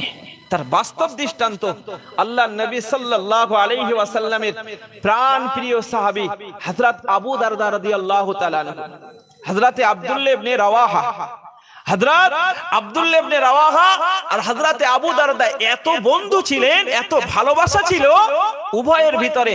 আবু দারদা হযরত আব্দুল্লাহ ইবনে রাওয়াহা এনারা একদিন না দেখলে পরে থাকতে পারতেন না। জোরে বলবেন না? কিন্তু বিষয়টা হলো হযরত আব্দুল্লাহ ইবনে রাওয়াহা মুতাকদ্দিমিন সাহাবীদের অন্তর্ভুক্ত, তার মানে ইসলামের শুরুতেই আল্লাহর নবীর কাছে ইসলামটা গ্রহণ করেছিলেন, কিন্তু বন্ধু আবু দারদা তখনও করেনি। অর্থবিত্ত মানুষ, অনেক অর্থ ছিল, অনেক টাকা পয়সা ছিল, বিরাট বড় ব্যবসা। কার? আব্দুল্লাহ ইবনে রাওয়াহার বন্ধু হযরত আবু দারদা ইসলাম গ্রহণ করেনি। আনুমানিক 4 থেকে 5 বছর বারবার বোঝাচ্ছেন। কে? আব্দুল্লাহ ইবনে রাওয়াহা। ভাইজান ইসলামটা গ্রহণ করে নেন, ফিরে আসেন। আপনি যে কাজ করেছেন ওটা কিন্তু আপনার জন্য ঠিক নয়। হযরতে আবু দারদার বাড়িতে একটা মূর্তি রাখা ছিল, নামি দামি মূর্তি। সে মূর্তিটার ভালো করে গোসল করাতেন প্রতিদিন, রেশমের কাপড় দিয়ে তার গায়ে জামা পরাতেন, সুগন্ধি আতর ব্যবহার করতেন দামি দামি দিয়ে, সকালবেলা গোসল সেরে এই রকম করে সেই তার ঠাকুরটাকে বাড়ির এক ঘরের ভিতরে রেখে দিয়েছিলেন। সেই ঠাকুরটা ওই অবস্থাতে রেখে দিয়ে গোসল সেরে ব্যবসায় চলে যেতেন প্রতিদিন। अल्लाह नबी साहबा हजरत अबू दरदा, अल्लाह नबी साहबा हजरत अबू दरदा रदियल्लाहु ताला अन्हु, हजरत अबू दरदा रदियल्लाहु ताला अन्हु ব্যবসাতে চলে যাচ্ছেন। এমন সময় দেখতে পাওয়া যায় বদরি সাহাবী, বদরের যুদ্ধে প্রান্ত থেকে বদরি সাহাবীরা বিজয় লাভ করে বদরি সাহাবীরা ওই রাস্তা দিয়ে ফিরে আসছেন। আল্লাহ নবী সাহাবীদেরকে দেখলেন হযরত আবু দারদা ওই রাস্তা দিয়ে যাচ্ছেন, কিন্তু নবী সাহাবীদেরকে দেখে আবু দারদা মুখটা ঘুরিয়ে নেয়। আবু দারদা মুখটা ঘুরিয়ে নিয়ে সাহাবীদের মুখের দিকে তাকান না, সাহাবীদের মুখের দিকে তাকান না। কিন্তু সেই প্রাণপ্রিয় বন্ধু, ছোটবেলার বন্ধু, ছোটবেলার দোস্ত, ছোটবেলার মাহবুব হযরত আবু দারদার হযরত আব্দুল্লাহ ইবনে রাওয়াহার কথাটা মনে পড়ে গিয়েছে। মনে মনে ভাবছেন আমার সেই বন্ধু আব্দুল্লাহ ইবনে রাওয়াহা বদরের ময়দানে গিয়েছিলেন যুদ্ধ করতে, বেঁচে আছে না মারা গেছে? মনে মনে কষ্ট হচ্ছে, এই বেঁচে আছে না মারা গেছে। কিন্তু সাহাবীদের মুখের দিকে তাকাচ্ছেন না, রাস্তার এক কানা দিয়ে চলে যাচ্ছেন ব্যবসায়, কিন্তু মনে মনে ভাবছেন। আর এদিকে সাহাবীরাদের বিশাল দল ফিরে আসছেন, এত সংখ্যক দল, রাস্তা দিয়ে যাওয়ার কোনো অন্য মানুষের যাওয়ার কোনো পরিস্থিতি নেই। আবু দারদা রাস্তার এক কোণ দিয়ে সাইড দিয়ে চলে যাচ্ছেন, সাহাবীদের মুখের দিকে তাকান না, কিন্তু আফসোস হচ্ছেন মনে মনে, আমার সেই বন্ধু বদরের যুদ্ধে গিয়েছিলেন, ফিরে এসেছে না মারা গেছে? ফিরে এসেছে না মারা গেছে? বলার বক্তব্য বন্ধু কেমন হলে কেমন হয় দেখেন। আবু দারদা একটা সাহাবীকে জিজ্ঞেস করলেন, একটা সাহাবীকে জিজ্ঞেস করলেন, ভাই আমার সেই বন্ধু আব্দুল্লাহ ইবনে রাওয়াহা বেঁচে আছেন না মারা গিয়েছে? আমার বন্ধু বেঁচে আছে না মারা গিয়েছে? কে জিজ্ঞেস করছেন? আবু দারদা, এখনো ইসলাম গ্রহণ করেনি। বন্ধুর কথা মনে পড়ছে, কষ্ট হচ্ছে। একদিন না দেখলে থাকতে পারতেন না, বন্ধুটার সঙ্গে আজ কয়েকদিন দেখা হয় না, বন্ধু আছে না গেছে? নবী সাহাবীকে জিজ্ঞাসা করলেন, ওগো আল্লাহর নবী সাহাবী, আমার সেই বন্ধু, আমার সেই প্যারা, আমার সেই দোস্ত হযরত আব্দুল্লাহ ইবনে রাওয়াহা কি হায়াতে রয়েছে? আব্দুল্লাহ ইবনে রাওয়াহা কি হায়াতে রয়েছে? জিজ্ঞাসা করাতে ওই সময় আল্লাহর নবী সাহাবীরা বললেন, ও আবু দারদা, ও আবু দারদা, আপনার বন্ধু, আপনার দোস্ত হযরত আব্দুল্লাহ ইবনে রাওয়াহা বদরের ময়দানে বীরত্বের সঙ্গে যুদ্ধ করে, বীরত্বের সঙ্গে যুদ্ধ করে অনেক সামান পত্র নিয়ে এখনো পর্যন্ত হায়াতে রয়েছে। ও আবু দারদা, বন্ধুর কথা কি মনে পড়েছে? ও আবু দারদা, বন্ধুর কথাটা কি তুমি ভুলতে পারো না? তুমি তো এখনো বেধর্মী, তুমি তো এখনো মুশরিক, তুমি তো এখনো কাফের। ও আবু দারদা, বলো না, বলো না, ইসলাম কি তোমার এমন কি ক্ষতি করে দিয়েছে? তোমার বন্ধু তোমাকে এতবার বলে আবু দারদা ফিরে এসো, আবু দারদা এখন ইসলামটা গ্রহণ করে না। ও আবু দারদা, তুমি কেন গ্রহণ করো না? বন্ধু হায়াতে রয়েছে, বন্ধু জীবিত রয়েছে, এই না কথা শোনায়। বন্ধু হায়াতে রয়েছে, এই না কথা শোনায়। হযরত আবু দারদা আনন্দের সঙ্গে ব্যবসাতে চলে গেলেন। ব্যবসায় গিয়ে অনেক দাস দাসী ছিল ব্যবসায় খাটার জন্য, মানে বড় ব্যবসায়ী ছিল। ওখানে গিয়ে উনি ব্যবসা দেখাশোনা করছেন, এদিকে আব্দুল্লাহ ইবনে রাওয়াহা বাড়িতে এসে বন্ধুর সঙ্গে দেখা হয় না। মনটা খারাপ হবে না? হবে না? মনটা খারাপ। বন্ধুকে তো কোনোভাবেই পাকড়াতে পারে না। হযরতে আব্দুল্লাহ ইবনে রাওয়াহা আজকে সিদ্ধান্ত করে নিলেন বাড়িতে এসে যে আজকের বাড়িতে যাব, আবু দারদার বাড়িতে যাব এবং গিয়ে ওর ঠাকুরটাকে ভেঙে চূর্ণ বিচূর্ণ করে দেব, দেখি আমার মারে মারুক আর আমার শেষ করে দেয়। কতটা সাহসী সাহাবী চিন্তা করে। বন্ধুকে কতটা ভালোবাসে, ভালোবাসে কিসের জন্য একটু বলে? ইসলামের জন্য, ঈমানের জন্য। একটু জোরে হবে না? একটু জোরে সোরে বলে, ইসলামের জন্য বন্ধুকে ফিরিয়ে আনতে হবে। তাই বন্ধুর বাড়িতে যাব, বন্ধু বাড়ি থাকলেও আর না থাকলেও ওর ঠাকুরটাকে ভাঙবো, ওর মূর্তিটাকে ভেঙে চূর্ণ বিচূর্ণ করব, তারপরে আমি ফিরে আসবো। জোরে বলেন সুবহানাল্লাহ। ব্যাগ নিলেন, ব্যাগের ভিতরে একটা কুরুলও ঢুকিয়ে নিলেন, সোজা আবু দারদার বাড়ি। কার বাড়ি? আবু দারদা। আবু দারদার স্ত্রী ঘরের দরওয়াজার সম্মুখে দাঁড়িয়ে রয়েছে। সালাম দিলেন, সালামের উত্তর হলো অনুমতি চাইলেন ঘরের ভিতরে ঢোকার, অনুমতি দিলেন। সেই অনুমতি দিলেন, অনুমতি দেওয়ার পরে আবু দারদার স্ত্রী, তার কন্যা সন্তান ছিল, সেই কন্যা সন্তানের দেখাশোনার জন্য ঘরের ভিতরে ঢুকে গেলেন। এদিকে হযরতে আবু দারদা, এদিকে হযরতে আবু দারদা ব্যবসাতে হযরতে আব্দুল্লাহ ইবনে রাওয়াহা দেখলেন বন্ধু এখন বাড়িতে নাই, বন্ধু এখন বাড়িতে নাই, স্ত্রীও ঘরের ভিতরে, বন্ধু বাড়িতে নাই, স্ত্রীও ঘরের ভিতরে। সোজা চলে গেলেন ঠাকুরের ঘরের ভিতরে প্রবেশ করলেন, ঠাকুর ঘরের ভিতরে প্রবেশ করলেন। ওই সময় বলতে লাগলেন আলা কুল্লু মিয়াতিন, প্রত্যেক শত শত মূর্তি হতে পারে, প্রত্যেকটা শত শত মূর্তি হতে পারে, কিন্তু আল্লাহি, যাদেরকে আল্লাহর সঙ্গে ডাকা হয়, ফাহুয়া বাতিলুন বাতিলুন বাতিলুন। শত শত মূর্তি হতে পারে, শত শত মূর্তি হতে পারে, ইয়াদউ মা আল্লাহি, কিন্তু তাদের সঙ্গে আল্লাহর সঙ্গে ডাকা হলে পরে ফাহুয়া বাতিলুন বাতিলুন, ওরা সব বাতিল, মিথ্যু। এই কথা বলেন হযরতে আব্দুল্লাহ ইবনে রাওয়াহা আর সহ্য করতে পারলেন না, মূর্তিকে আর দেখতে পারলেন না। নিজের ব্যাগের ভিতর থেকে কুড়ুলটা বার করে নিলেন, নিজের ব্যাগের ভিতর থেকে কুড়ুলটা বার করে নিয়ে ওই কথাটা বলতে বলতে, ওই কথাটা বলতে বলতে ফাহুয়া বাতিলুন বাতিলুন বাতিলুন, এই কথা বলতে বলতে হযরতে আব্দুল্লাহ ইবনে রাওয়াহা কুড়ুলটা মেরে দিয়ে ওইটাকে চূর্ণ বিচূর্ণ করে দিলেন, মূর্তিটাকে শেষ করে দিলেন, মূর্তির কোনো চিহ্ন রাখলেন না, গুঁড়ো করে দিয়ে মূর্তির ঘর থেকে বেরিয়ে সোজা নিজের বাড়িতে চলে আসলেন।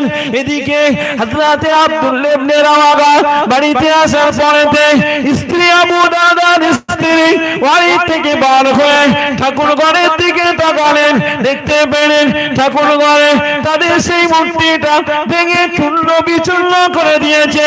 ওই জায়গায় দাঁড়িয়ে হাউ হাউ করে কাঁদতে লাগলেন আর বলতে লাগলেন আহলাক্তানি আহলাক্তানি ইয়া ইবনে রাওয়াহা, ইয়া ইবনে রাওয়াহা আহলাক্তানি, ইয়া ইবনে রাওয়াহা আহলাক্তানি, ইয়া ইবনে রাওয়াহা, হে ইবনে রাওয়াহা, তুমি আমাকে ধ্বংস, তুমি আমাদিগকে ধ্বংস করে দিলে। এই ইবনে রাওয়াহা, তুমি আমাদিগকে ধ্বংস করে দিলে। তুমি কেন ধ্বংস করে দিলে? আজকে আমাদের মূর্তিটা ধ্বংস করে দিলে। এই না বলে কাঁদতে লাগলেন। এদিকে হযরতে আবু দারদা বাড়িতে এসে দেখে স্ত্রী খাও খাও করে কাঁদতে লেগেছে। এই স্ত্রী কি করতে লেগেছে? কাঁদতে লেগেছে। কেন? মূর্তি তো ভেঙে দিয়েছে, কার কাছে চাইবে? সবকিছু তো মূর্তির কাছে চাইতে, এখন মূর্তি তো শেষ, কার কাছে চাইবেন? হাউ হাউ করে কাঁদছে। বল কাঁদছো কেন? তো বলছে কাঁদছে এই কারণে, আপনার বন্ধু, আপনার দোস্ত যাকে এত ভালোবাসতেন, সেই দেখেন ঠাকুর ঘরের ভিতরে দেখেন, মূর্তির ঘরের ভিতরে দেখেন, আপনার সেই মূর্তিটা পুরো গুঁড়ো হয়ে গেছে। মূর্তিটা কি হলো? গুঁড়ো হয়ে গেছে। আব্দুল্লাহ ইবনে রাওয়াহার ওই কাজ দেখে আবু দারদা রেগে আগুন, প্রচন্ড রেগে গেলেন। কিন্তু রেগে গিয়ে মনে মনে ভাবছেন, যার কাছে চাই, যার কাছে আমি প্রভু বলে মানি, নিজে নিজে ভাবছেন তাকে সে কুরুল মারলো, আর আমার মূর্তি তাকে একটা বিন্দু পরিমাণ ক্ষতি করতে পারলো না। এই জোরে বলবেন না? এই জোরে হবে না? মনে মনে কি করতে লাগলো? ভাবতে লেগেছে, আমার বন্ধু তো প্রতিবারই বলে এসব মিথ্যুক, এরা মিথ্যা মিথ্যা মিথ্যা, কিন্তু আমার বন্ধু যে প্রতিবারই বলে, আর আজকে বন্ধু এসে ওকে মারলো, আর আমার বন্ধুকে বিন্দু পরিমাণ ক্ষতি করতে পারলো না।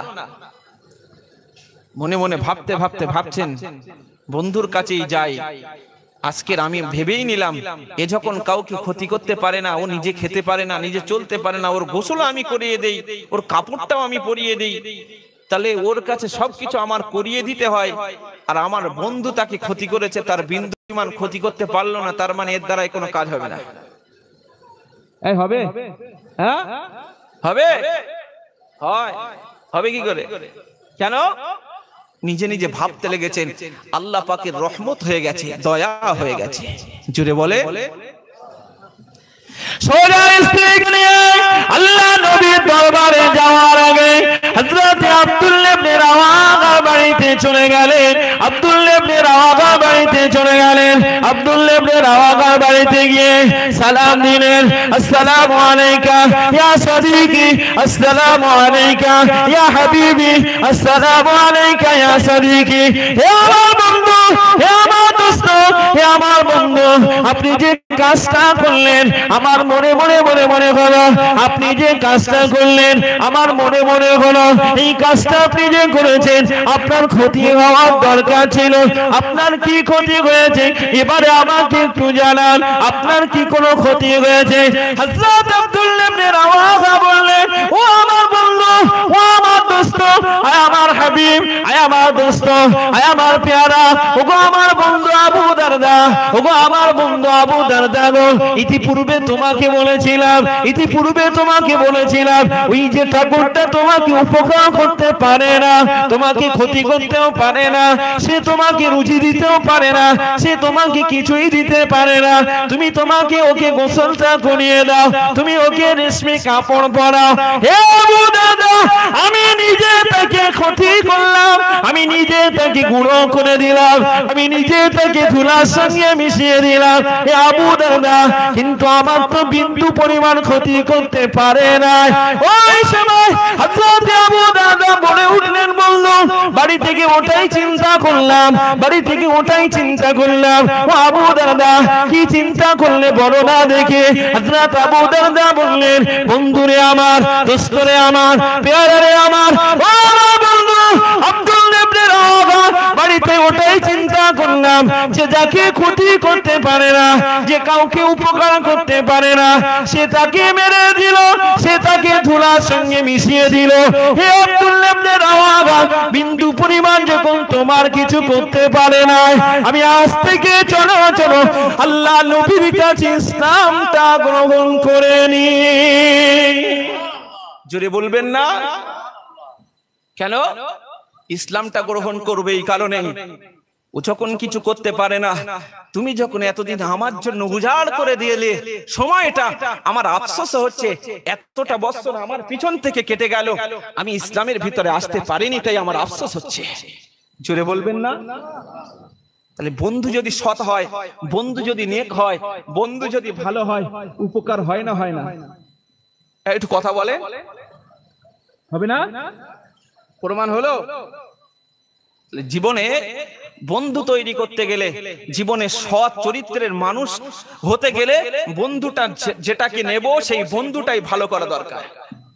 হ্যাঁ, আজকে যারা এই 1 জানুয়ারি হুজুর বলছিলেন না, ধেই ধেই করে নাচছে, সেলফি তুলছে, পিকনিকে গান বাজাচ্ছে, সেখানে তাদের মাথা রাখার কোন জায়গা নেই।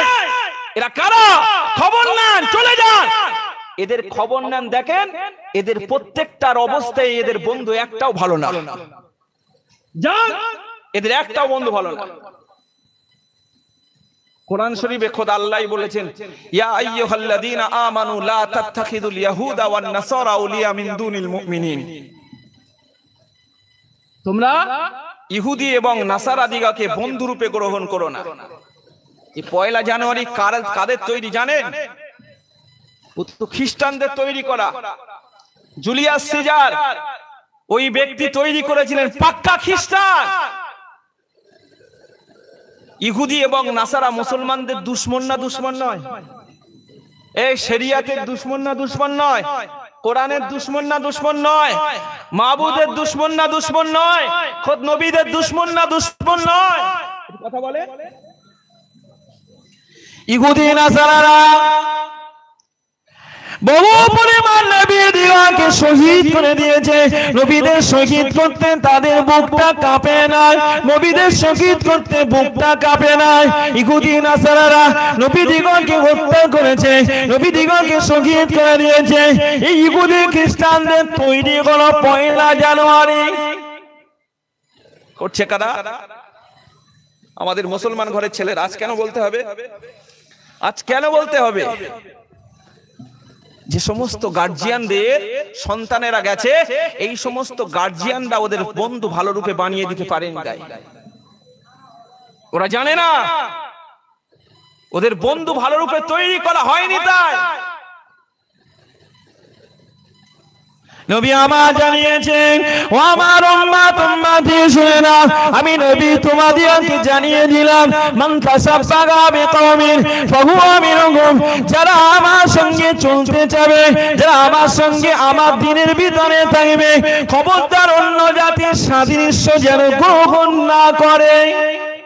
মান তাসাব্বাহা বিকওমিন, যে যে সম্প্রদায়ের চরিত্র আদর্শ নিজে ভিতরে নেবে, সে তার সঙ্গেই থাকবে। তার সঙ্গে কি হবে? তার সঙ্গে থাকবে। এখন ওই সমস্ত চরিত্র ইহুদি আর নাসারাদের, এই সমস্ত চরিত্র কাদের? একটু কথা বলেন। ইহুদি এবং খ্রিস্টানদের তৈরি করা জিনিস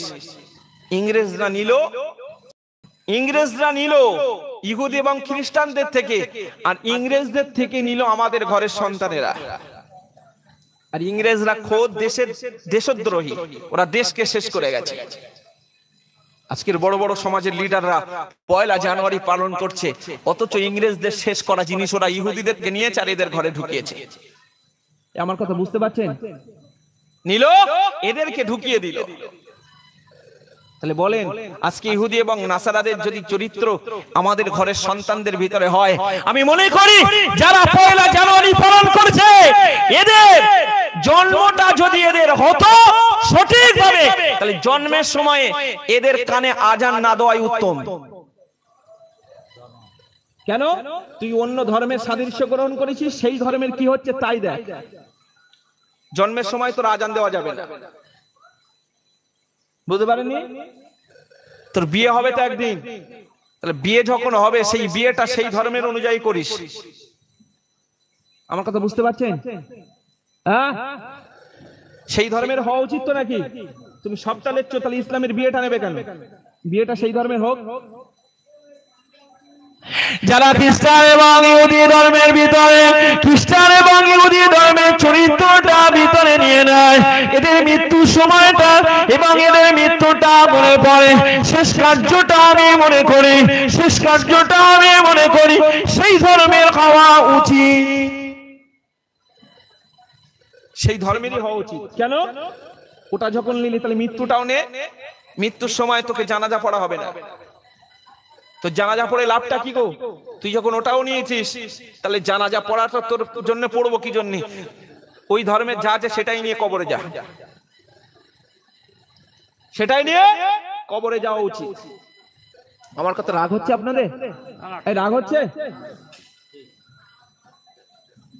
আল্লাহ নবী হাদিস শরীফের ভিতরে বলেন, বাদিরু বিল আমালি ফিতানান। ও আমার উম্মত উম্মতিরা, ফিতনার সময়ে, ফিতনার যুগেতে তোমরা আমলের ক্ষেত্রে একটু অগ্রগামী হবে, তাড়াতাড়ি করবে, অগ্রগামী হবে। বাদিরু বিল আমালি ফিতানান কাকাতিল লাইলিল মুসলিমা। আল্লাহ নবী বলেন, ওই যে ফিতনাটা হবে, ওই যে সমস্যাটা হবে, ওই যে ফিতনাটা হবে, ওই ফিতনার সময়টা হবে অন্ধকারের লাই। এই অন্ধকারে আমরা চলতে পারি? একটু কথা বলেন। এই অন্ধকার হলে চলতে পারি, যেখানে লাইট নেই, কিছু নেই। এই জায়গাটায় আজকে রাত, এখানে অন্ধকার, এখন লাইট গুলো বন্ধ করে দেব। জলসা করতে ভালো লাগবে? আপনাদের বসে থাকতে ভালো লাগবে?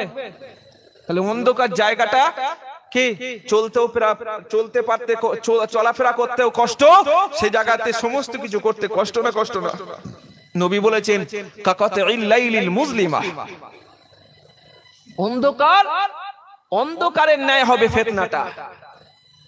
তার মানে সমাজ এমন জঘন্য জায়গায় পৌঁছে যাবে, এত জঘন্য জায়গায় পৌঁছে যাবে, সমাজটা ওই রকম অন্ধকারের ন্যায় হয়ে যাবে। আল্লাহ নবী আমার জানান, ইসবিহুর রাজুলু মুমিনান, ইসবিহুর রাজুলু মুমিনান, ওই মানুষটা সকাল করবে যে সময় ফিতনার যুগটা অন্ধকার হয়ে যাবে, ওই সময়ের মানুষেরা এমন কিছু মানুষ থাকবে, ইসবিহুর রাজুলু মুমিনান, মানুষ সকাল করবে মুমিন অবস্থাতে, ওয়ায়ুমসি কাফিরান, ওই মানুষটা সন্ধ্যা করবে কাফের অবস্থায়।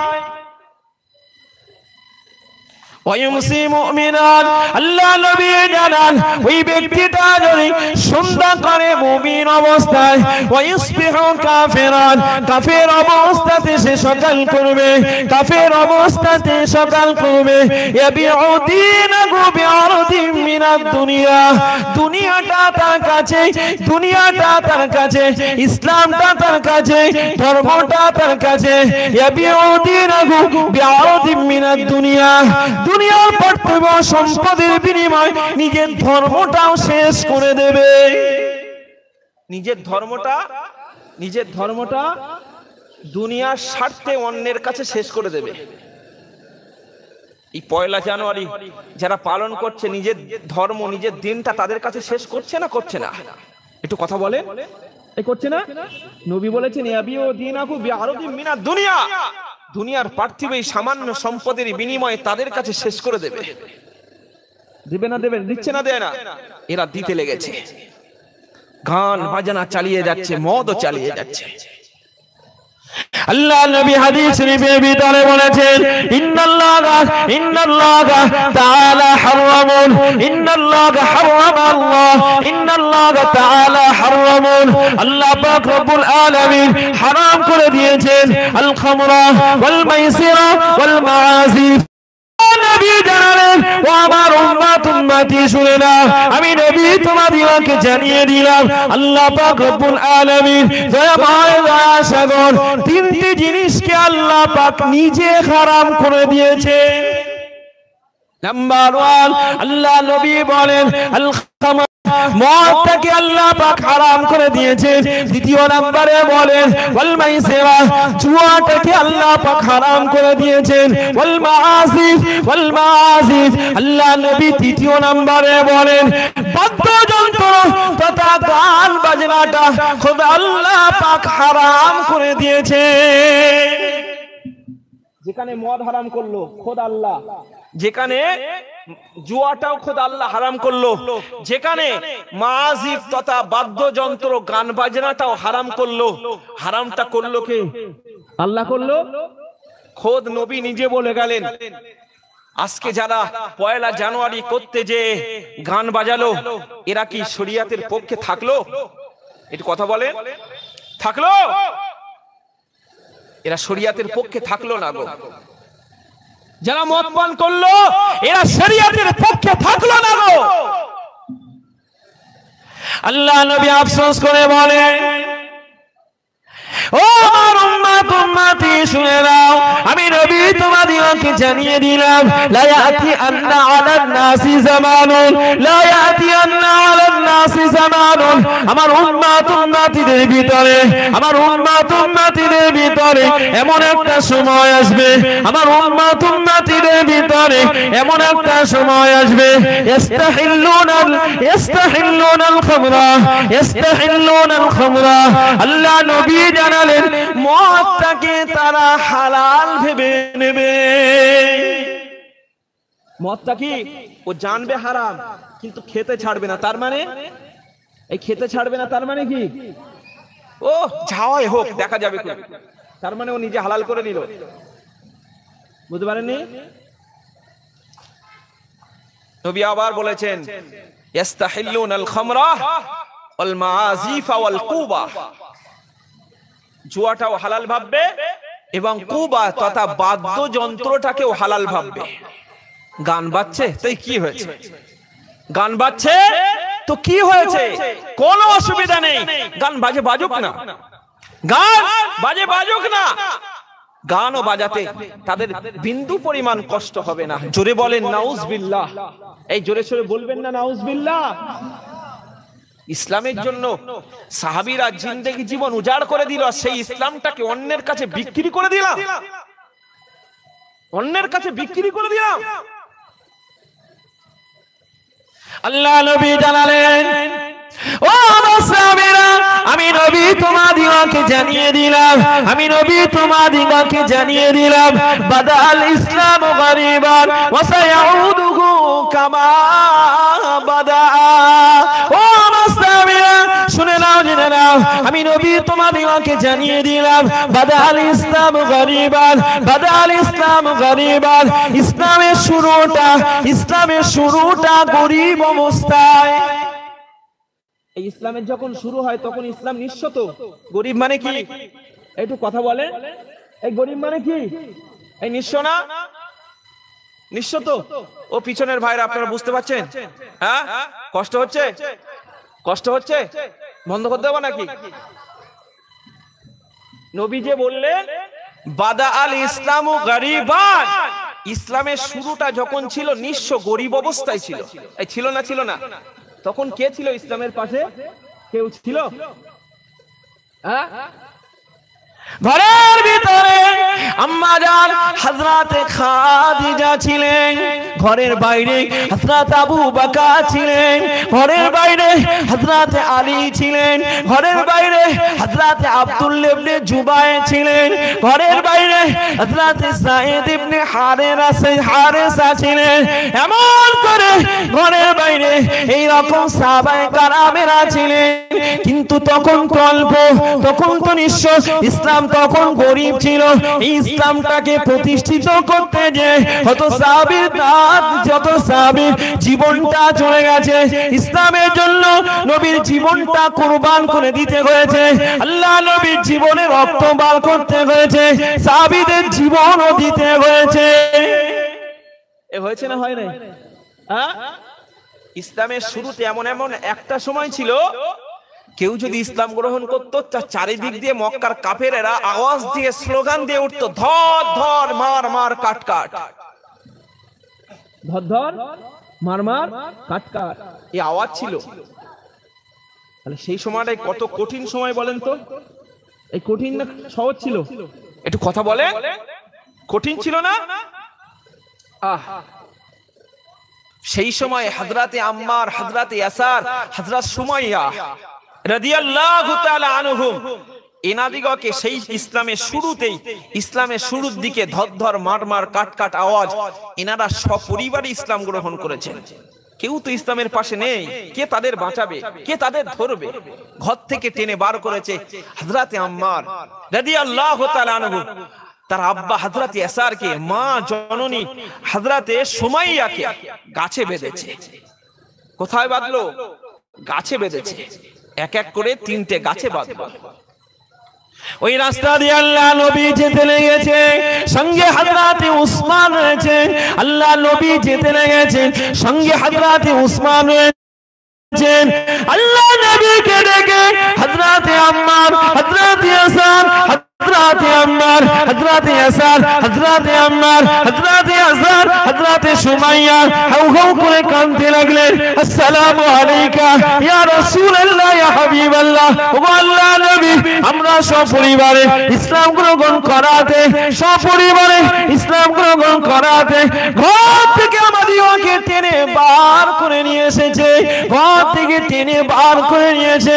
হুজুর আমাদিগকে গাছে বেঁধে ফেলেছে, হুজুর আমাদিগকে মারতে লেগেছে, ওদেরকে গাছে বেঁধে গায়ে খাজুর গাছে কাটা ফোটাতে লেগেছে গো, গায়ে পাথর মারতে লেগেছে গো, গায়ে ইট মারতে লেগেছে গো। ওই হযরতে আম্মার, হযরতে ইয়াসার, হযরতে সুমাইয়াকে তারা এমন করে শাস্তি দিতে লেগেছে, গায়ে খাজুর গাছের কাঁটাগুলো নিয়ে এসে ফোটাতে লেগেছে। মুহাম্মাদের ধর্ম একসঙ্গে সপরিবারে মানবি, তার শাস্তি দেখ। জোরে বলেন নাউজুবিল্লাহ, একটু জোরে সোরে বলেন নাউজুবিল্লাহ। সপরিবারে ওই রাস্তা দিয়ে উসমান যাচ্ছিলেন, নবী যাচ্ছিলেন, হাউ হাউ করে কেঁদে ফেললেন, হুজুর একটু আল্লাহর দরবারে আমাদের জন্য দোয়া চান, একটু দোয়া চান। হুজুর একটু আল্লাহর দরবারে আমাদের জন্য একটু দোয়া চান। ও জওয়ানেরা, ও তরুণেরা, ও মুরব্বিয়ানেরা, ও আমার মায়েরা বোনেরা, শুনে রেখে দেন, ইসলামের জন্য আমাদের জীবন দিতে হয় না, ইসলামের জন্য আমাদের বাচ্চা দিওয়াকে হারাতে হয় না, ইসলামের জন্য আমাদের নিজেদের কিছু করতে হয় না। সাহাবী হযরত ইয়াসার, হযরত আম্মার, হযরত সুমাইয়াকে তারা গাছে বেঁধেছে। নবী আমার বললেন, ও ইয়াসার পরিবারেরা, ও ইয়াসার পরিবারেরা, কেঁদো না, কেঁদো না, কেঁদো না, কেঁদো না, ও ইয়াসার পরিবারেরা, ধৈর্য ধরেন, ধৈর্য ধরেন, আল্লাহ পাকের সাহায্য চলে আসবে। জোরে বলবেন না? এমন সময় দেখতে পাওয়া যায়, এমন সময় দেখতে পাওয়া যায়, হযরত ইয়াসার আম্মারের আব্বাজান কেউ না খুললো, গাছের গা থেকে খুললো। বাবা, এই গাছের গা থেকে খোলার আগে আম্মাজান হযরত সুমাইয়ার দিকে লক্ষ্য করলো।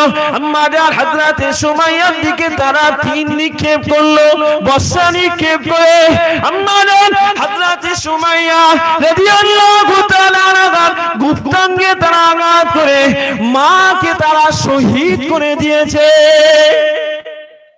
হযরত আম্মার মা জননী শহীদ হয়ে গিয়েছে, মা জননী শহীদ হয়ে গিয়েছে। কাঁদতে লাগলেন, মা মা করে চিৎকার করতে লাগলেন, ও আমার আম্মা জান, ও আমার আম্মা জান, এই শেষ বিদায়ের সময় আপনাকে পানি দিতে পারলাম না মা, আপনাকে পানি দিতে পারলাম না মা, আপনার গায়ে কিছু দিতে পারলাম না মা, আপনার শরীর দিয়ে কোন রকমের সহযোগিতা করতে পারলাম না মা। মা জননী বিদায় হয়ে গিয়েছে। এবারে আম্মারে আব্বা হযরত ইয়াসারকে তারা ধরলো, হযরত ইয়াসারকে তারা ধরে ওই গাছ থেকে খুলে নিয়ে হযরত ইয়াসারকে গাছ থেকে খুলে নিয়েছে, হযরত ইয়াসারকে গাছ থেকে খুলে নিয়ে হযরত ইয়াসারের দুই পায়ে তারা দড়ি বেঁধেছে, দুই পায়ে তারা দড়ি বেঁধেছে। হযরত ইয়াসারের ওই দুই পায়ে দড়ি বেঁধে দুইটি ঘোড়ার পিছনে বেঁধে দিয়েছে, দুইটি ঘোড়ার পিছনে বেঁধে দিয়ে দুইটি ঘোড়া দুই দিকে চালিয়ে দিয়েছে, দুইটি ঘোড়া দুই দিকে চালিয়ে দিয়ে হযরত ইয়াসার মাঝখান থেকে ফেড়ে গিয়েছে। আমাদের কিছু করতে হয়েছে? একটু কথা বলে। ইসলামের তখন শুরু, ইসলামের তখন শুরু, গরিব, কেউ পাশে দাঁড়ানোর মানুষ নেই। নবী আফসোস করেছেন, ইসলামের শুরুটা যেমন নিঃস্ব ছিল, ওয়াসায়াউদুহু কামা বাদা, ইসলাম যখন ফিরে চলে যাবে, ইসলামের যখন শেষ হবে, ইসলামের যখন শেষ অবস্থা আসবে, এই শেষ অবস্থাটাও শুরুর মতো হবে। কিসের মতো হবে? একটু কথা বলে। শুরুর মতো। সাহাবায়ে কেরামেরা জিজ্ঞাসা করে, ইয়া রাসূলুল্লাহ গো, ইয়া হাবিবাল্লাহ, ইয়া রাসূলুল্লাহ গো, ইয়া হাবিবাল্লাহ, ওগো আল্লাহর নবী, আপনি যে শ্রেষ্ঠ হওয়ার কথা বললেন, ইসলামের শ্রেষ্ঠ হওয়ার কথা বললেন, ইসলামের শুরুতে যেমন ছিল শেষটাও তেমন হবে, কিন্তু না না, দেখতে পাওয়া যাবে অনেকে টুপি মাথায় দেওয়া মানুষ পাওয়া যাবে, গায়ে পিরান পাওয়া মানুষ পাওয়া যাবে, মুসলমান তো অনেক পাওয়া যাবে, কিন্তু ইসলামটা গরিবটা হবে কিভাবে? ঠিক বলেছেন না বলেনি? সাহাবীরা জিজ্ঞেস করলেন, হুজুর তখন তো সমর্থক অনেক থাকবে, ইসলামের নামাজ পড়া ব্যক্তি অনেক থাকবে, রোজা রাখা ব্যক্তি অনেক থাকবে, টুপি পরা মানুষ অনেক থাকবে, ইসলামের কোরআন পড়নে ওয়ালা মানুষ অনেক থাকবে, কিন্তু থাকার পরেও ইসলামের শুরুতে যেমন ইসলাম গরিব ছিল তেমন হবে কেন? নবী বললেন, সাহাবীরা শোনো, তখন গরিব হবে আমি নবী এই কারণেই বললাম, ওরা ইসলামের নামধারী হবে, ওরা ইসলামের কাজে কিছু হবে না। এটা আফসোস আমাদের জন্য, এটা আমাদের জন্য কি এই আফসোসের না? আফসোসের নয়, একটু কথা বলে। এটা আমাদের জন্য দুঃখের না? দুঃখের নয় যে ইসলামের জন্য কিছু করতে হয়নি, সেই ইসলামটাকে আমরাই জবাই করব। হায় আফসোস, সেই ইসলামটাকে আমরাই জবাই করব। সমাজে করছে না? করছে না। আমাদের সন্তানেরাও করছে না? করছে না। কিন্তু আমরা উপযুক্ত ভাবে তাদের দিতে পারিনি। তাই কেন? ওই প্রথমেই বলেছি সঙ্গী ভালো হওয়ার দরকার, কিন্তু সঙ্গীটা হয় কখন? ছোটবেলা থেকেই। তার সঙ্গী আস্তে আস্তে তৈরি হয় ছোটবেলা থেকে। কখন থেকে হয়? ছোটবেলাতে হয় না?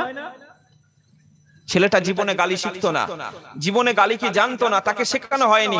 ওই ছেলেটা অন্য ছেলেদের সঙ্গে মিশে গালি শিখেছে, ওই ছেলেটা অন্যের সঙ্গে মিশে মারপিট শিখেছে, ওই ছেলেটা অন্যের সঙ্গে মিশে মারামারি করেছে, কাটাকাটি করেছে। ওই ছেলেটাকে আমি মনে করছি ওই ছেলেটা আজকের যারা অন্যায় অপরাধে ঝুলে পড়েছে ওর ভিতরে ইসলামিক জ্ঞানটা ঢোকানো হয়নি। তাই কি হয়নি? উপযুক্ত ভাবে তাকে জ্ঞান দেওয়া হয়নি, যার কারণে ওই ছেলেটা ছুট মেরেছে। আমার কথা বুঝতে পারেনি? কেন নবী তো হাদিস শরীফে একদম আলাদা স্পষ্ট কথাই বলেছেন। কি বলেছেন? নবী বলেছেন কুল্লু মাউলুদিন ইউলাদু আলাল ফিতরা।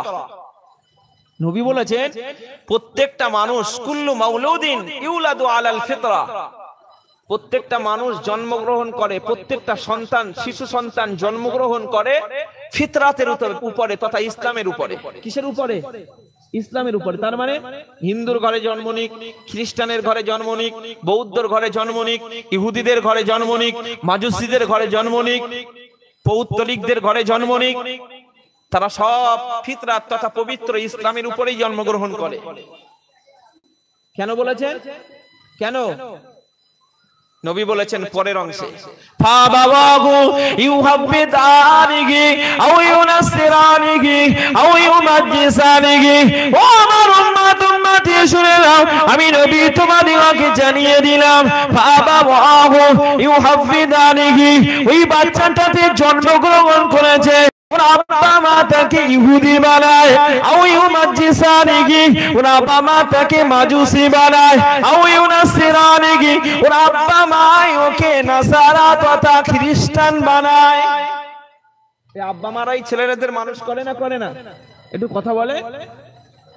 প্রত্যেকটা শিশু ইসলামের উপরে জন্মগ্রহণ করে, আর প্রত্যেকটা শিশু ইসলামের উপরে জন্মগ্রহণ করে তার বাপ মাই যে ধর্মের সে হয়ে ওঠে তার বাপ মাই বানায়। কেন? আপনি বলবেন ইহুদির ঘরেই তো জন্মগ্রহণ করে ইহুদি হচ্ছে, খ্রিস্টানদের ঘরেই জন্মগ্রহণ করে খ্রিস্টান হচ্ছে, ইসলামের ঘরে জন্মগ্রহণ করেই তো ইসলাম ধর্ম গ্রহণ করছে, ইসলামের উপরে বেড়ে উঠছে। হ্যাঁ উঠছে, কিন্তু এখান থেকে বসিরহাট হসপিটালে যান, বসিরহাট হসপিটালে যান, গিয়ে বসিরহাট হসপিটাল থেকে হঠাৎ করে শুনলেন বাড়ি থেকে বসে বসিরহাট হসপিটালে একটা মা 4টে কন্যা সন্তান প্রসব করেছে, তার আগেও আরো 2-3টে কন্যা সন্তান থাকায় সেই মা তাকে ফেলে রেখে চলে গেছে, তাদেরকে ফেলে রেখে চলে গেছে। এমন সংবাদ যদি পায় আর গ্রামে যাদের সন্তান নেই তারা ছুটে যাবে না? যাবে না? একটু কথা বলে। যাবে না? হঠাৎ খবর পেয়েছে যে বসিরহাট হসপিটালে একটা মা 4টে কন্যা সন্তান জন্ম দিয়েছে, কি 2টো কন্যা সন্তান জন্ম দিয়েছে, মা আউট হয়ে গেছে। এখন সে হিন্দু না কাওরা না খ্রিস্টান না বৌদ্ধ, যা হয় হোক, এখন ওই সন্তানটাকে আপনি নিয়ে আসলেন, যার সন্তান নেই সে নিয়ে আসলো, এখন ওই সন্তানটা হিন্দু ধর্মেই হবে কি? একটু কথা বলে। ও বেড়ে উঠবে কিসে? ইসলাম ধর্মেই বেড়ে উঠবে। নবী এই কারণেই বলেছেন ফাআবাওয়াহু ইউহাব্বিদানিহি, তার আব্বা মাই তাকে খ্রিস্টান বানায়, ইহুদি বানায়, আও ইউনাসসিরানিহি, তার আব্বা মাই তাকে নাসারা বানায় তথা খ্রিস্টান বানায়, আও ইউমাজ্জিসানিহি, তার আব্বা মাই তাকে মাজুসি তথা অগ্নি উপাসক বানায়। ঠিক বলেছেন না ভুল বলেছেন? একটু জোরে আওয়াজ দিয়ে বলেন। ঠিক বলেনি? তাহলে এবারে ঘুরে আসুন, ওই সন্তান যে ছোটবেলা থেকে আব্বা মাই বড় করেছে, এখন ছোটবেলায় জেনারেল শিক্ষা যা দিয়েছি সেই সঙ্গে যদি ইসলামিক শিক্ষাটা দেওয়া হতো ওই বাচ্চাটার ভিতরে, ওই বাচ্চাটা কি ছুটে 1 জানুয়ারি পালন করতে যেত? এবারে গায়ে ঘা লেগেছে, বুঝতে পারেননি? এবারে গায়ে ঘা লেগেছে। ওই বাচ্চাটা কি যেত? ওকে উপযুক্ত ভাবে পরিষেবা দেওয়া হয়নি, ওর ভিতরে ইসলামিক জ্ঞান ঢোকানো হয়নি, যার কারণে ওই বাচ্চাটা সে আজকে দৌড়ে এখানে সেখানে গুনার কাজে ব্যস্ত হয়েছে। আমি ভুল বলছি?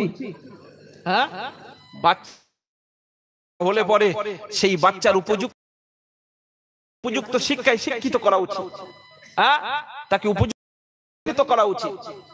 এটা খোদ নবীও করে গেছে, খোদ নবীও করে গেছেন। আজকে বলি না, এর আগেই শুনছিলেন মনে হয় আব্বা মায়ের সেবা যত্ন, শুনছিলেন না শোনেননি? আজকের অনেক আব্বা মা ঘরে বৃদ্ধা অবস্থাতে পড়ে থাকে, থাকে না থাকে না, সন্তান দেখে না, রাত রাত বিরাত হয়ে যাচ্ছে, রাত্রিতে আব্বা মা বয়স হয়ে গেছে, ঘুমাতে পারে না, সন্তানকে ডেকে ডেকে পায় না। এই হচ্ছে না, হয় না? ওই সন্তান আসে না কেন?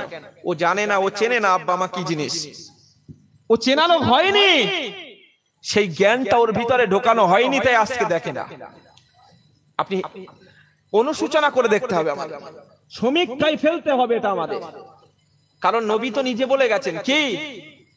আল্লাহ নবী জানালেন, ও আমার উম্মত উম্মতি শুনে নাও, আমি নবী জানিয়ে দিলাম, মান আসবাহা মুতিআন লিল্লাহি ফি ওয়ালিদাইন। ও আমার উম্মত উম্মতি শুনে নাও, আমি নবী তোমাদিগকে জানিয়ে দিলাম, মান আসবাহা মুতিআন লিল্লাহি ফি ওয়ালিদাইন। আমি তোমাদিগকে জানিয়ে দিলাম, কোন সন্তান যদি তার আব্বা মা সারাটা রাত অসুস্থ অবস্থাতে কাটায়, আব্বা মা সারা রাত ঘুমাতে পারে না, আব্বা মা বয়স হয়ে গিয়েছে, আব্বা মা চলতে পারে না, আব্বা মা উঠতে পারে না, আব্বা মা হাঁটতে পারে না, আব্বা মা টয়লেটে যেতে পারে না, আব্বা মা ভাতটাও তুলে খেতে পারে না, রাত হয়ে গেছে, রাত গভীর হয়ে গেছে, আব্বা মা কেশায় পেশাব করে দিয়েছে বাবা, আব্বা মা অসুস্থ হয়ে গেছে, আব্বা মা রাতের বেলাতে ডাকতে লেগেছে বাবা, ও বাবা ছেলে, ও বাবা ছেলে একটু উঠে এসো না বাবা, আমি রাতের বেলাতে পেশাব করে ফেলেছি বাবা, আমি রাতের বেলাতে আমি পেশাব করে ফেলেছি বাবা, বেডেতে কাটাইতে আমি পায়খানা ফিরে ফেলেছি বাবা, ও বাবা ছেলে, ও বাবা ছেলে একটু ওঠো না বাবা, আমার এটা পরিষ্কার করে দাও না বাবা। আল্লাহ নবী বলেন, বান্দা যদি, কোন সন্তান যদি তার আব্বা মা ওই সারাটা রাত সেবা যত্ন করে, সেবা যত্ন করে, আল্লাহ পাকের জান্নাতে যাওয়ার হকদারটা হতে পারে। মান আসবাহা লিল্লাহ, এই সেবা যত্ন করতে করতে যদি সকালটা করে ফেলে, আসবাহা লাগু বাবানি মাফতুহানি মিনাল জান্নাহ, আল্লাহ পাক রব্বুল আলামিন ওই সন্তানের জন্য ওই সকালটা জান্নাতের দুটি দরওয়াজা খুলে দেয়। এই জোরে বলবেন না, জান্নাতের দুটি দরওয়াজা খুলে দেয়। সারা রাত যদি আব্বা মার খেদমত করে সকাল করে, আমি তো মনে করি যে সন্তান যায় না ও এইটা জানে না, ও আব্বা মা চিনবে কি? চেনানো হয়নি, বুঝতে পারেননি? চেনানো হয়েছে? ও তো চেনানো হয়নি। শুধু খাওয়া দিয়ে বড় করে তাকে প্যান্ট জামা কিনে দিয়ে দেওয়ার নাম তো নয়, বরং আব্বা মা কি জিনিস ইসলামের দৃষ্টিতে তাকে চেনানো উচিত। এ উচিত না উচিত নয়? একটু কথা বলে। আজকের আব্বা মার কবরের পাশে যায় না সন্তান, কেন যায় না? ও জানে না আব্বা মা কি জিনিস। আল্লাহ নবী জানালেন, আব্বা মায়ের মৃত্যুর পরে যে সন্তান আব্বা মায়ের কবরের পাশে গিয়ে আব্বা মায়ের জন্য ইস্তিগফার লাগুমা, আব্বা মায়ের জন্য আল্লাহর দরবারে ক্ষমা চায়, আল্লাহর দরবারে ক্ষমা চায়, আল্লাহ পাক ওই ব্যক্তির সগীরা গুনাহ মাফ করে দেয়। এই জোরে বলবেন না। ওই বাচ্চাটা চেনানো হয়েছে, জানানো হয়েছে? ওর তো জানানো হয়নি। ওর দরকার ছিল কোন সময়ে? 6 বছর থেকে নিয়ে 15 বছর, এই 10 বছরের ভিতরে শেখানো দরকার ছিল। আমার কথা বুঝতে পারেননি? ও শেখানোর দরকার ছিল 6 বছর থেকে নিয়ে 15 বছরের ভিতরে, শেখানো হয়নি। আর ছেলেটা বড় হয়ে গেছে, আর ছেলেটা অন্যমুখী হয়ে গেছে, তার অনেক বন্ধু বান্ধব হয়ে গেছে, আব্বা মায়ের প্রতি যতটা টান ছোটবেলায় ছিল অনেক কমে গেছে, চেনানো হয়নি। আমার সেই বলে গেলে হবে না, সঙ্গী সঙ্গী, ওর এখন অনেক সঙ্গী হয়ে গেছে। আব্বা আমাকে চেনানো হয়নি বলে ও সঙ্গীদের চিনে ফেলেছে। আমি ভুল বলছি? হ্যাঁ, আব্বা মাকে চেনানো হয়নি। ওই সন্তানটা যদি জানতো, ওই সন্তানটা যদি জানতো মান আসবাহা আসিয়ান লিল্লাহ, আল্লাহ নবী বলেন কোন সন্তান তার আব্বা মায়ের অবাধ্যতায় সকাল করলো, আব্বা মা এতবার ডেকেছে বাবা, আব্বা মা এতবার ডেকেছে বাবা, ও বাবা ছেলে, ও বাবা ছেলে আমি ঘুমাতে পারি না বাবা, পাটা যন্ত্রণা করে বাবা, আমার ঘুম হয় না বাবা, পেশাব করে ফেলেছি বাবা, কেতাতে পায়খানা করে ফেলেছি বাবা, আয়না চলে আয় বাবা, এটাকে একটু পরিষ্কার করে দে না বাবা। কেন ছেলে আব্বা মায়ের যদি এই সেবা যত্নটা না করতে পারে, ওমান আসিয়ান, ওমান আসিয়ান, যে ব্যক্তি আল্লাহ পাকের এই নাফরমানিটা করে, আল্লাহ নবী জানালেন আসবাহালাহু বাবান মাফতুহান মিনান নার, আল্লাহ পাক দয়াময় দয়া করে আল্লাহ পাক তার জন্য জান্নাতের দরওয়াজাখানা খুলে দেবে না গো, আল্লাহ পাক তার জন্য জাহান্নামের দুটি দরওয়াজাটা খুলে দেবে। ওই সন্তানকে এটা জানানো হয়নি, ওই সন্তানকে 10 থেকে আপনার 6 থেকে 15 বছরের ভিতরে শেখানোর দরকার ছিল। এই ছিল না, ছিল না, একটু কথা বলে, ছিল না, শেখানো হয়নি। আর সন্তান বেয়াড়া মেরেছে, আর সন্তান বেরিয়ে যাচ্ছে, আর সন্তান এখানে সেখানে পালায়, সন্তান এখানে সেখানে বেরিয়ে গেছে, আর সন্তানকে রোখা যায় না, আর সন্তানকে রোখা যায় না। তাহলে আমাদের মনে রাখা উচিত, আমাদের মনে রাখা উচিত আমাদের সঙ্গীগুলি যেন ভালো হয়, তা না হলে কিন্তু অবস্থা খুব খারাপ হয়ে যাবে। অবস্থা কি হবে? খারাপ হবে না? হবে না? আমি বলছিলাম না, নামাজি আজকের সমাজে নামাজি কম কেন গো? নামাজি কম কেন একটু বলতে পারবেন? নামাজি কম কেন? অধিকাংশ মানুষ জানে না কিচ্ছু। যদি না জানে, পদ্ধতি সিস্টেম না জানে, তাহলে ও করবে কিভাবে? আজকের মন লাগবে, কাল ভালো লাগবে? একটু কথা বলে। আজ মন লাগবে, কাল ভালো লাগবে? কথা বলে না, ভালো লাগবে? আমি ভাত খাবো পেটটা ভরার জন্য না ভরার জন্য নয়, একটু কথা বলে। এখন খাওয়ার সিস্টেমটা যদি না জানি, ভাতটা খেতে হয় জানি, হাত দিয়ে ভালো করে মাখিয়ে সেই ভাতটা গালে তুলবো, দাঁত আবার কাজ করবে, জিভটা ভিতরে ঠেলে দেবে। এখন কিছুই জানিনি, ভাতও গালে তুলতে পারিনি। এখন যদিও বা তুললাম, এখন গালে দিতে হয় না, নাকে দিতে হয় না, কানে দিতে হয়। এখন যদি ভাতটা নাকে গুজে দেই, তাহলে পেটে যাবে? এখন কানে দিলেও পেটে যাবে? ভাতটা তো গালে দিতে হবে, চিবাতে হবে, তারপরে পেটে দিয়ে পেট ভরবে। তো অধিকাংশ মুসলমান এরা নামাজের কিছু জানে না, হুজুর বলছিলেন, এটা বাস্তব কথাই। আর আজ মুসল্লি কম হওয়ার, নামাজি কম হওয়ার বাস্তব এটাই। ও কিছু জানে না, আজ ভালো লেগেছে, কাল ভালো লেগেছে, দুদিন পরে কিছু জানিনি, ভালো তো লাগে না, পড়বো না। সিস্টেমটা এটাই হচ্ছে। যদি জানতো, যদি বুঝতো, সিস্টেম যদি জানতো নামাজ কি জিনিস, এরা যদি জানতো, বুঝতো, কখনোই নামাজ ছাড়তো না, সব কিছু উড়ার করে দিত। কখনো কি ছাড়তো না? একটু কথা বলে।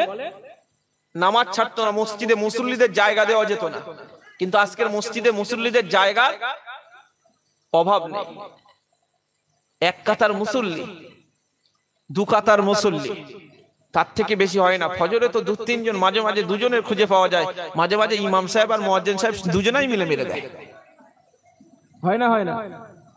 আসলে সিস্টেম, কোন কাজের সিস্টেম পদ্ধতি না জানলে ভালো লাগে না।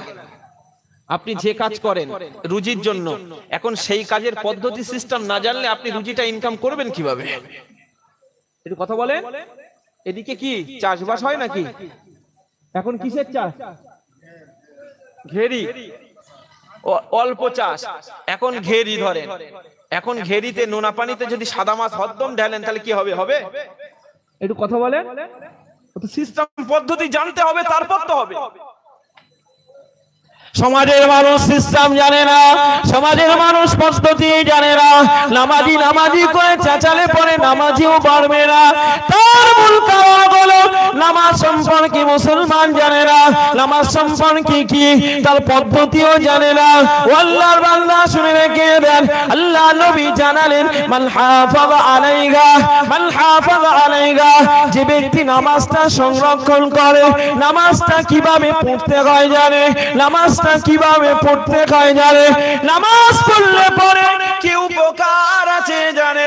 নবী আমার জানিয়েছেন মান হাফাযা আলাইহা, যে ব্যক্তি নামাজটা সংরক্ষণ করলো, যে ব্যক্তি নামাজটাকে নিজের সঙ্গী বানালো, নামাজটা সংরক্ষণ করলো, নামাজটা হেফাজত করলো, নবী আমার জানালেন ওই নামাজ কিয়ামতের ময়দানে কানাত লাহু নূরান, ওই নামাজটা কিয়ামতের ময়দানে তার জন্য আলো হয়ে যাবে।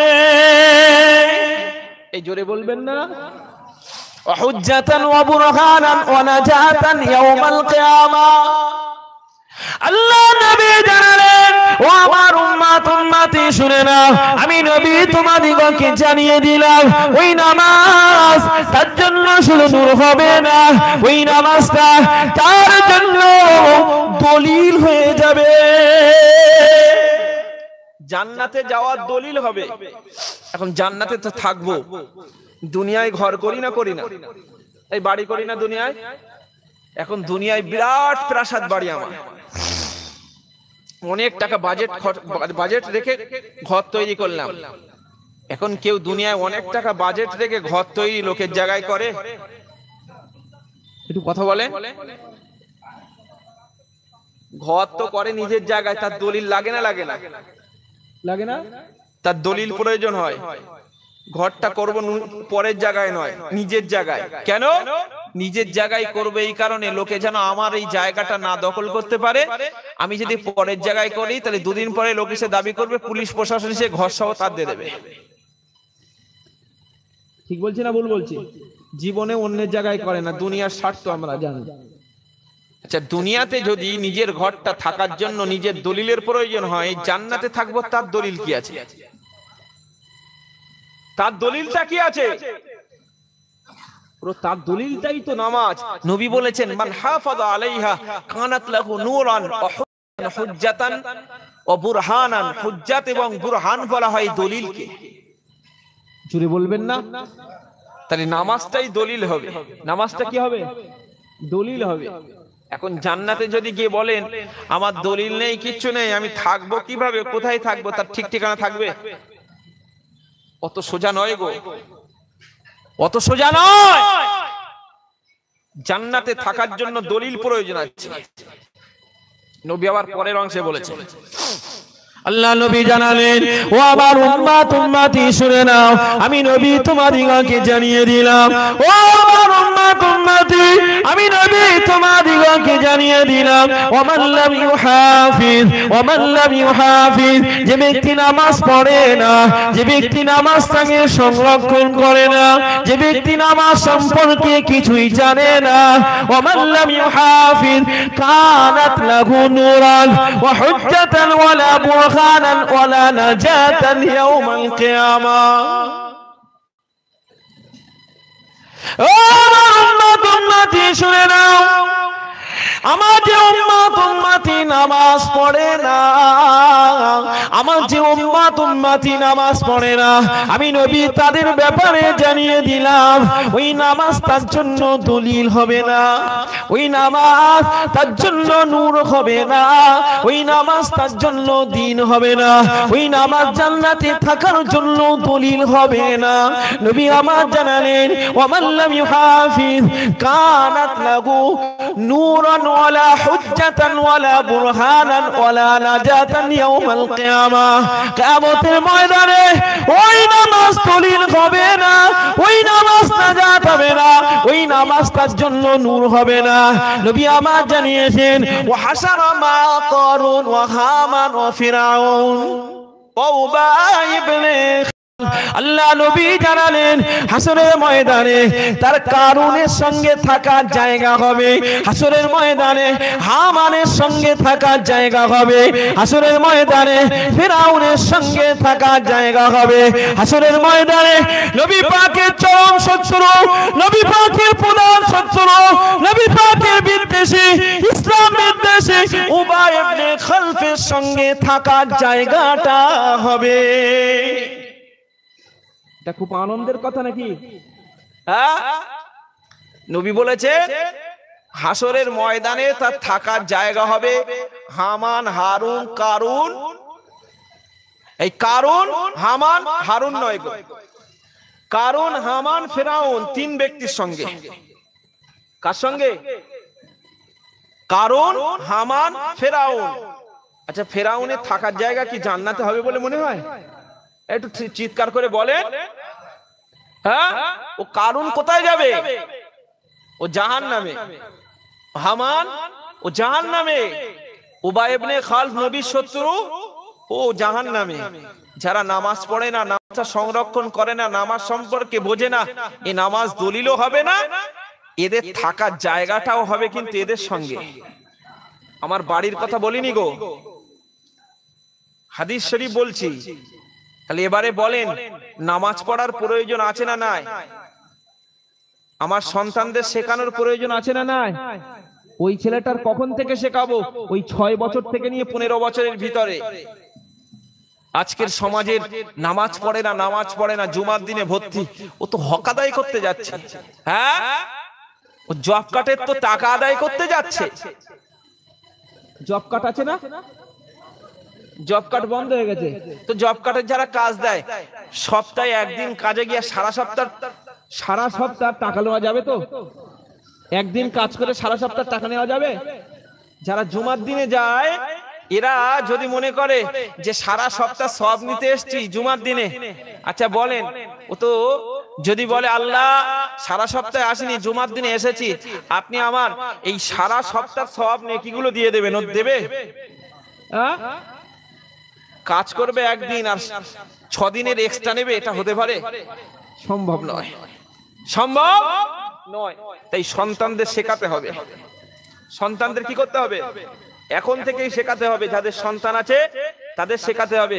যারা বড় হয়ে গেছে আমার জওয়ান যুবক ভাই, খবরদার, তোমাদের জীবন নষ্ট হয়েছে ভেবো না, এখনো শেখার রাস্তা আছে, এখনো শেখার রাস্তা আছে। শিখে নেন। আপনাদের যে সমস্ত সন্তান হবে তারা যেন এমন না ঠকে, তারা যেন একটু কথা বলে, তারা যেন এমন না ঠকে। কারণ ইসলাম আমাদের জন্য, ইসলাম আমাদের জন্য, বাইরের কেউ এসে মানবে না। বাইরের কেউ মানবে? হ্যাঁ, নবী ইসলাম প্রচার করতে গেছেন, তাদের কাছে পৌঁছাতে গেছেন, নবীকে মেরেছে, নবীকে গালি দিয়েছে, নবীকে অপমান করেছে। হ্যাঁ, আজকে তো আমরা ভাবি ইসলামটা আমাদের কাছে সহজ হয়ে গেছে, কিন্তু ইসলামের যা কষ্ট, ইসলামের যা হুকুম আহকাম, সব তো আমাদেরই জন্য, আমাদের মানতে হবে। যদি না মানতে পারি, জানবেন আমাদের জন্য খুব দুর্দশা। বাচ্চাদের কাছ থেকে আশা করব যে আব্বা মায়ের খিদমত, তাও হবে না। কেন? আমি তাদের উপযুক্ত পরিষেবা দিতে পারিনি। তাই শুনেছেন হযরত আপনার ওয়াইস কারনী রাদিয়াল্লাহু রাহমাতুল্লাহ আলাইহি, নাম শুনেছেন না? এই ওয়াইস কারনী নাম শুনেছেন তো? ও কোন যুগের লোক গো? একটু কথা বলেন।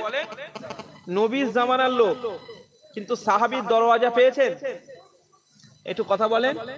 নবীর জামানায় হলে তো সাহাবীর দরওয়াজা পাওয়ার কথা ছিল, ছিল না? ছিল না? একটু কথা বলেন। কিন্তু নবীর জামানায় থাকার পরেও সাহাবীর মতো, সাহাবীর মর্যাদা পাওয়ার, এইরকম একটা পাওয়ার, এইরকম একটা মর্যাদাকে তুচ্ছ করে দিলেন। কেন? মায়ের খিদমতে। কিসের খিদমতে? মায়ের খিদমতে। সন্তানকে সেরকম ছোটবেলা থেকে বানিয়েছেন, তাই মা ছোটবেলা থেকে বানিয়েছেন, আব্বা বেঁচে নেই। এখন নবীর সঙ্গে দেখা, নবীর প্রতি কত মহব্বত ওয়াইস কারনী জানেন? হ্যাঁ, ওহদের ময়দানে নবীর দন্দন মোবারক শহীদ হয়েছিলেন। হয়েছিল না হয়নি? হযরত ওয়াইস কারনীর কানে খবরটা পৌঁছে গেল। আল্লাহ নবী দন্দান মোবারক খানা শহীদ হয়ে গিয়েছে। হযরত ওয়াইস কারনীর কানে খবরটা পৌঁছে গিয়েছে, হযরত ওয়াইস কারনীর কানে খবরটা পৌঁছে গেল। এমন সময় হযরত ওয়াইস কারনী, এমন সময় হযরত ওয়াইস কারনী মা জননীর কাছ থেকে একটু দূরে চলে গিয়েছে। নবীর মহব্বতে নিজের চোখ দিয়ে টপ টপ করে পানি পড়ে। উহুদের ময়দানে আল্লাহ নবীর দন্দন মোবারকটা শহীদ হয়েছে। নবীর কাছে যেতে পারলাম না, মা জননী হায়াতে রয়েছে। মা জননী অন্ধ মানুষ, চলতে পারে না। মা জননী অন্ধ মানুষ, একা একা চলতে পারে না, খেতেও পারে না, অসুস্থ মানুষ। তাই না মাকে ফেলে আমি ওয়াইস নবীর কাছে যেতে পারি না, আমি নবীর কাছে যেতে পারি না।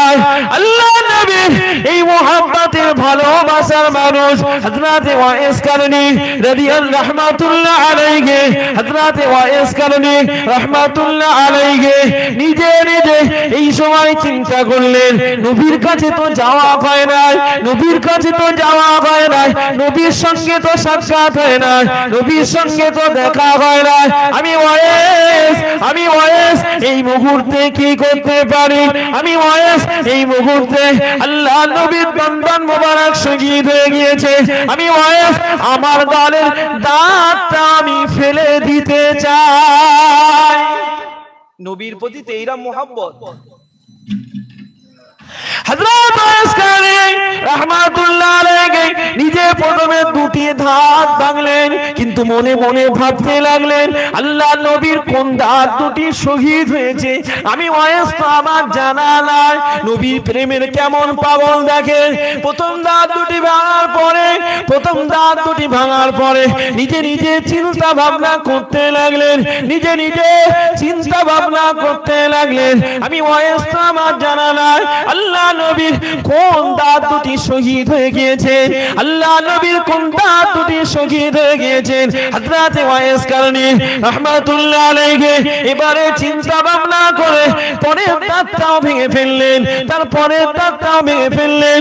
নবীর কোন দাঁত ভেঙে গেছে না জানি এর পরের দাঁতটাও হতে পারে। এমন করে করে মুখের সমস্ত দাঁতগুলিকে ভেঙে ফেলে দিলেন। আচ্ছা, একটা দাঁত নিজে নিজে একটু ভেঙে দেখি তিনি কেমন কষ্ট হয়। নবীর ইশক আর নবীর মোহাব্বত কতটা ভালো গাঢ় চিন্তা করে। একটা ভাঙার পরে, দুটো ভাঙার পরে, ভাঙতে ভাঙতে কোন দাঁতটা নবীর ভেঙে গেছে জানে না, সব দাঁত ভেঙে ফেলেছে।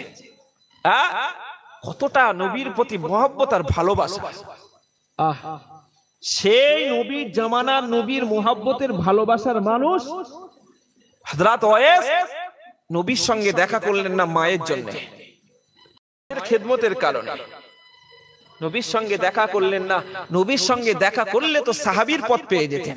এই যেতেন না, যেতেন না, সাহাবীর পথটা ছেড়ে দিলেন, তুচ্ছ করে দিলেন, নিলেন না। নবীর ইন্তেকালের পরে ওয়াইসের জন্য নবী এত ভালোবাসার মোহাব্বত নবী জানতে পেরে, বুঝতে পেরে ওয়াইসের জন্য জামাটা হাদিয়া করে দিয়েছিলেন। এই জোরে বলবেন না?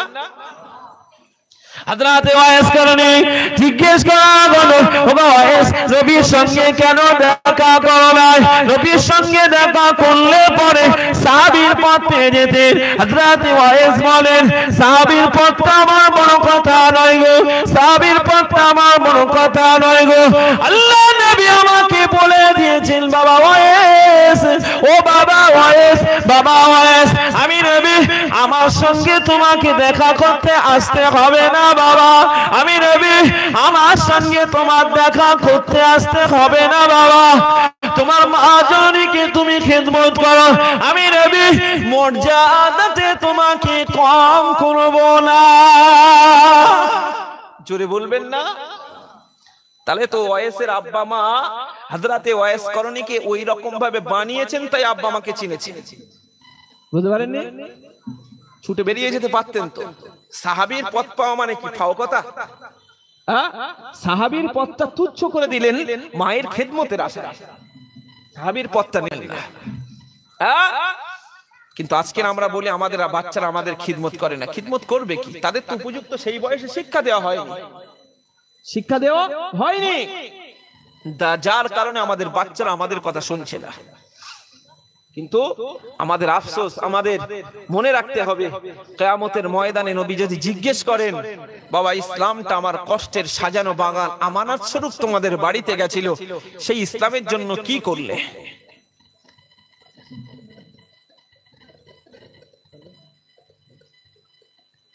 হ্যাঁ, সেই সময়ে উত্তরটা কি হবে? সেই সময় পরিস্থিতিটা কি হবে বলতে পারবো? বলতে পারবো? দুনিয়াতে আমরা সব অভিভাবক বানিয়ে ফেলেছি, সব বেদিনদেরকে অভিভাবক বানিয়ে ফেলেছি, সব বেঈমানদেরকে নেতা বানিয়ে ফেলেছি, সব বিরোধীদেরকে। তার মানে ইসলাম বিদ্বেষীদেরকে, যারা নামাজ পড়ে না সমাজে, তারাই এখন বিচারক, তারাই কি বিচারক, তারাই অভিভাবক, তারাই সবকিছু। কিন্তু ইসলাম তো সেটা বলেনি। ইসলাম সেটা বলেছে? ইসলাম সেটা বলেনি। কিন্তু আজকে তার উল্টো হয়ে গেল, আজকে তার উল্টো হচ্ছে আমাদের জন্য। আল্লাহ পাক কোরআন শরীফের ভিতরে বলেন, অভিভাবক কাদেরকে মানবে বাবা, অভিভাবক কাদেরকে মানবে বাবা? দুনিয়াতে আল্লাহ পাক জানিয়ে দিলেন, ইন্নামা ওয়ালিয়ুকুমুল্লাহু ওয়া রাসূলুহু ওয়াল্লাযীনা আমানু, ইন্নামা ওয়ালিয়ুকুমুল্লাহু ওয়া রাসূলুহু। অভিভাবক চিনতে গেলে তোমরা চিনে নাও, দুনিয়াতে কাকে অভিভাবক মানবে? ইন্নামা ওয়ালিয়ুকুমুল্লাহ, আল্লাহকে সর্বপ্রথম অভিভাবক হিসাবে মান্যতা দাও, ও রাসূলুহু, রাসূলকে মান্যতা দাও, ওয়াল্লাযীনা আমানু, ঈমানদার যারা তাদেরকেও তোমরা অভিভাবক হিসাবে মেনে নাও। কি করো? তাদেরকে অভিভাবক হিসাবে মানো। আল্লাহ তার রাসূল ছাড়া ঈমানদার, কিন্তু আজকে অভিভাবক ঈমানদার না। সমাজের যে বড় দুর্নীতিবাজ, সেই বড় সমাজের কি অভিভাবক? সমাজের যে বড় দুর্নীতিবাজ, সেই এখন অভিভাবক। আল্লাযীনা আমানু আল্লাযীনা ইউকিমুনাস সালাতা ওয়া ইউতুনাজ যাকাতা ওয়া হুম রাকিউন। ঈমানদার যারা অভিভাবক হয়, তোমাদের উপকারটা কি হয় তোমরা তাদেরকে চিনে নেবে। সমাজের বুকে তারা নামাজ প্রতিষ্ঠিত করে। ঈমানদার যারা হয় তারা নামাজ প্রতিষ্ঠিত করে না? করে না? আল্লাহ এমনি বলেছেন, ঈমানদারদের অভিভাবক হিসেবে মানো। ঈমানদার যারা তাদের অভিভাবক আল্লাহ এমনি বলেনি, তারা সমাজে নামাজ প্রতিষ্ঠিত করে গো। সমাজে কি করে? নামাজ প্রতিষ্ঠিত করে। নামাজটা জান্নাতের দলিল বললাম। কি বললাম? জান্নাতে দলিল। তারা কি করে? নামাজ প্রতিষ্ঠিত করে। ওয়ায়ুতুনাজ যাকাত, অভাবগ্রস্ত যারা তাদেরকে যাকাতও প্রদান করে। ওয়া হুম রাকিউন, এরা বিনয়ী হয়, নম্র হয়, ভদ্র হয়।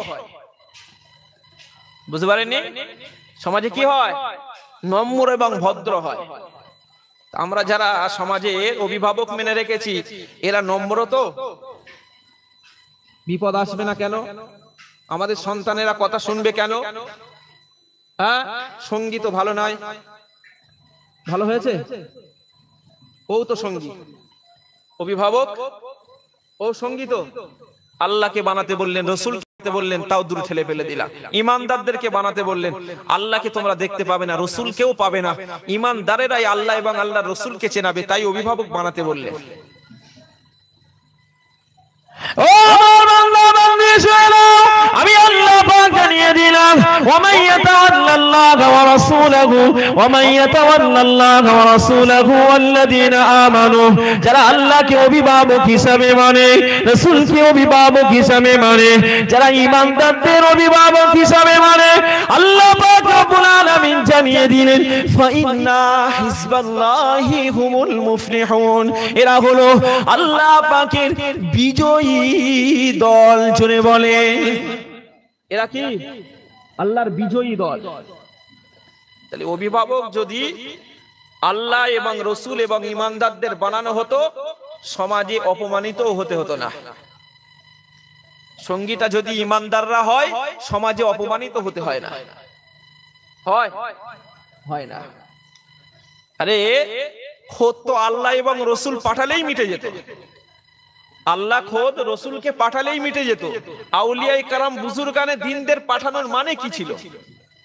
একটু কথা বলেন। আউলিয়ায়ে কেরাম বুজুর্গানে দ্বীনদের পাঠানোর মানে কি ছিল? 100 বছর শুরুতে শুরুতে মুজাদ্দেদ পাঠানোর দরকার কি ছিল? বুঝতে পারেননি? মুজাদ্দেদ হয় 100 বছরের শুরুতে, 100 বছরের শুরুতে মুজাদ্দেদ হয়। ফুরফুরা শরীফের মুজাদ্দিদুজ জামান আমিরুশ শরিয়াত আলা হযরত দাদা হুজুর পীর কেবলা রাহমাতুল্লাহ আলাইহি কত শত মুজাদ্দিদ? 1400 মুজাদ্দিদ। 1400 শতাব্দীর শুরুতে হযরত মুজাদ্দিদুজ জামান রাহমাতুল্লাহ আলাইহি উনি মুজাদ্দিদ আল্লাহ পাঠিয়েছিলেন। মুজাদ্দিদ দুনিয়াতে হয় না, দুনিয়াতে মুজাদ্দিদ হয় না। যেমন নবী রাসূল দুনিয়াতে হয় না, ঠিক মুজাদ্দিদও দুনিয়াতে হয় না। তাহলে নবী রসুলদের পাঠালেই তো শেষ করে দিতে পারতেন, মুজাদ্দিদদের কেন পাঠাচ্ছেন? মুজাদ্দিদ কেন পাঠাচ্ছেন? তার মানে এখান থেকে বুঝে নিতে হবে মুজাদ্দিদরা হলো ঈমানদার। ঈমানদার না ঈমানদার নয়, ঈমানদার মুজাদ্দিদ, এরা ঈমানদার। এদেরকেও সঙ্গী বানিয়ে নাও, এদের মত এবং পথটাও সঙ্গী বানাও। এই বুঝতে পারেননি? জোরে বলবেন না সুবহানাল্লাহ। নবী পাক সাল্লাল্লাহু আলাইহি ওয়াসাল্লাম বললেন,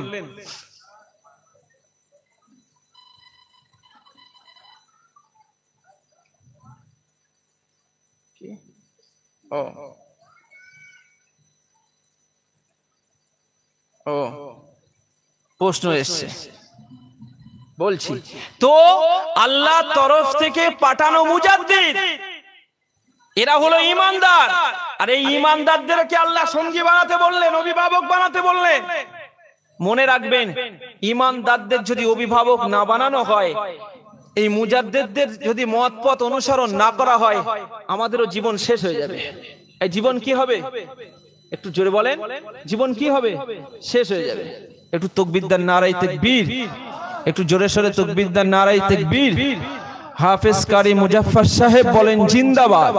জনাব আলহাজ হাফেজ কারি মুজাফফর সাহেব বলেন জিন্দাবাদ। নারায়ে তাকবীর। সিলসিলায়ে হক ফুরফুরা শরীফ বলেন জিন্দাবাদ। সিলসিলায়ে হক ফুরফুরা শরীফ বলেন জিন্দাবাদ। নারায়ে তাকবীর। এই প্রশ্নটা একটু আগে দেওয়ার দরকার ছিল। হ্যাঁ, এখানে প্রশ্ন, হুজুর এই ওয়াজটা একটু করবেন, যারা হারামখোর, মানুষের হক নষ্টকারী, পরের সম্পদ ফাঁকি দিয়ে থাকে, দিয়ে খাওয়া, এদের নামাজ কবুল হবে কি? হ্যাঁ, এ তো চার দোকানের মুফতিও বলে দেবে। বুঝতে পারেননি?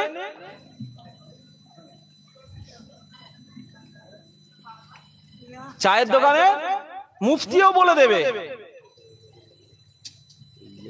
আল্লাহ পাক রব্বুল আলামিন এমনিই তো বলে দিয়েছে, তোমরা কি অন্যের সম্পদ হকটাকে নষ্ট করো না।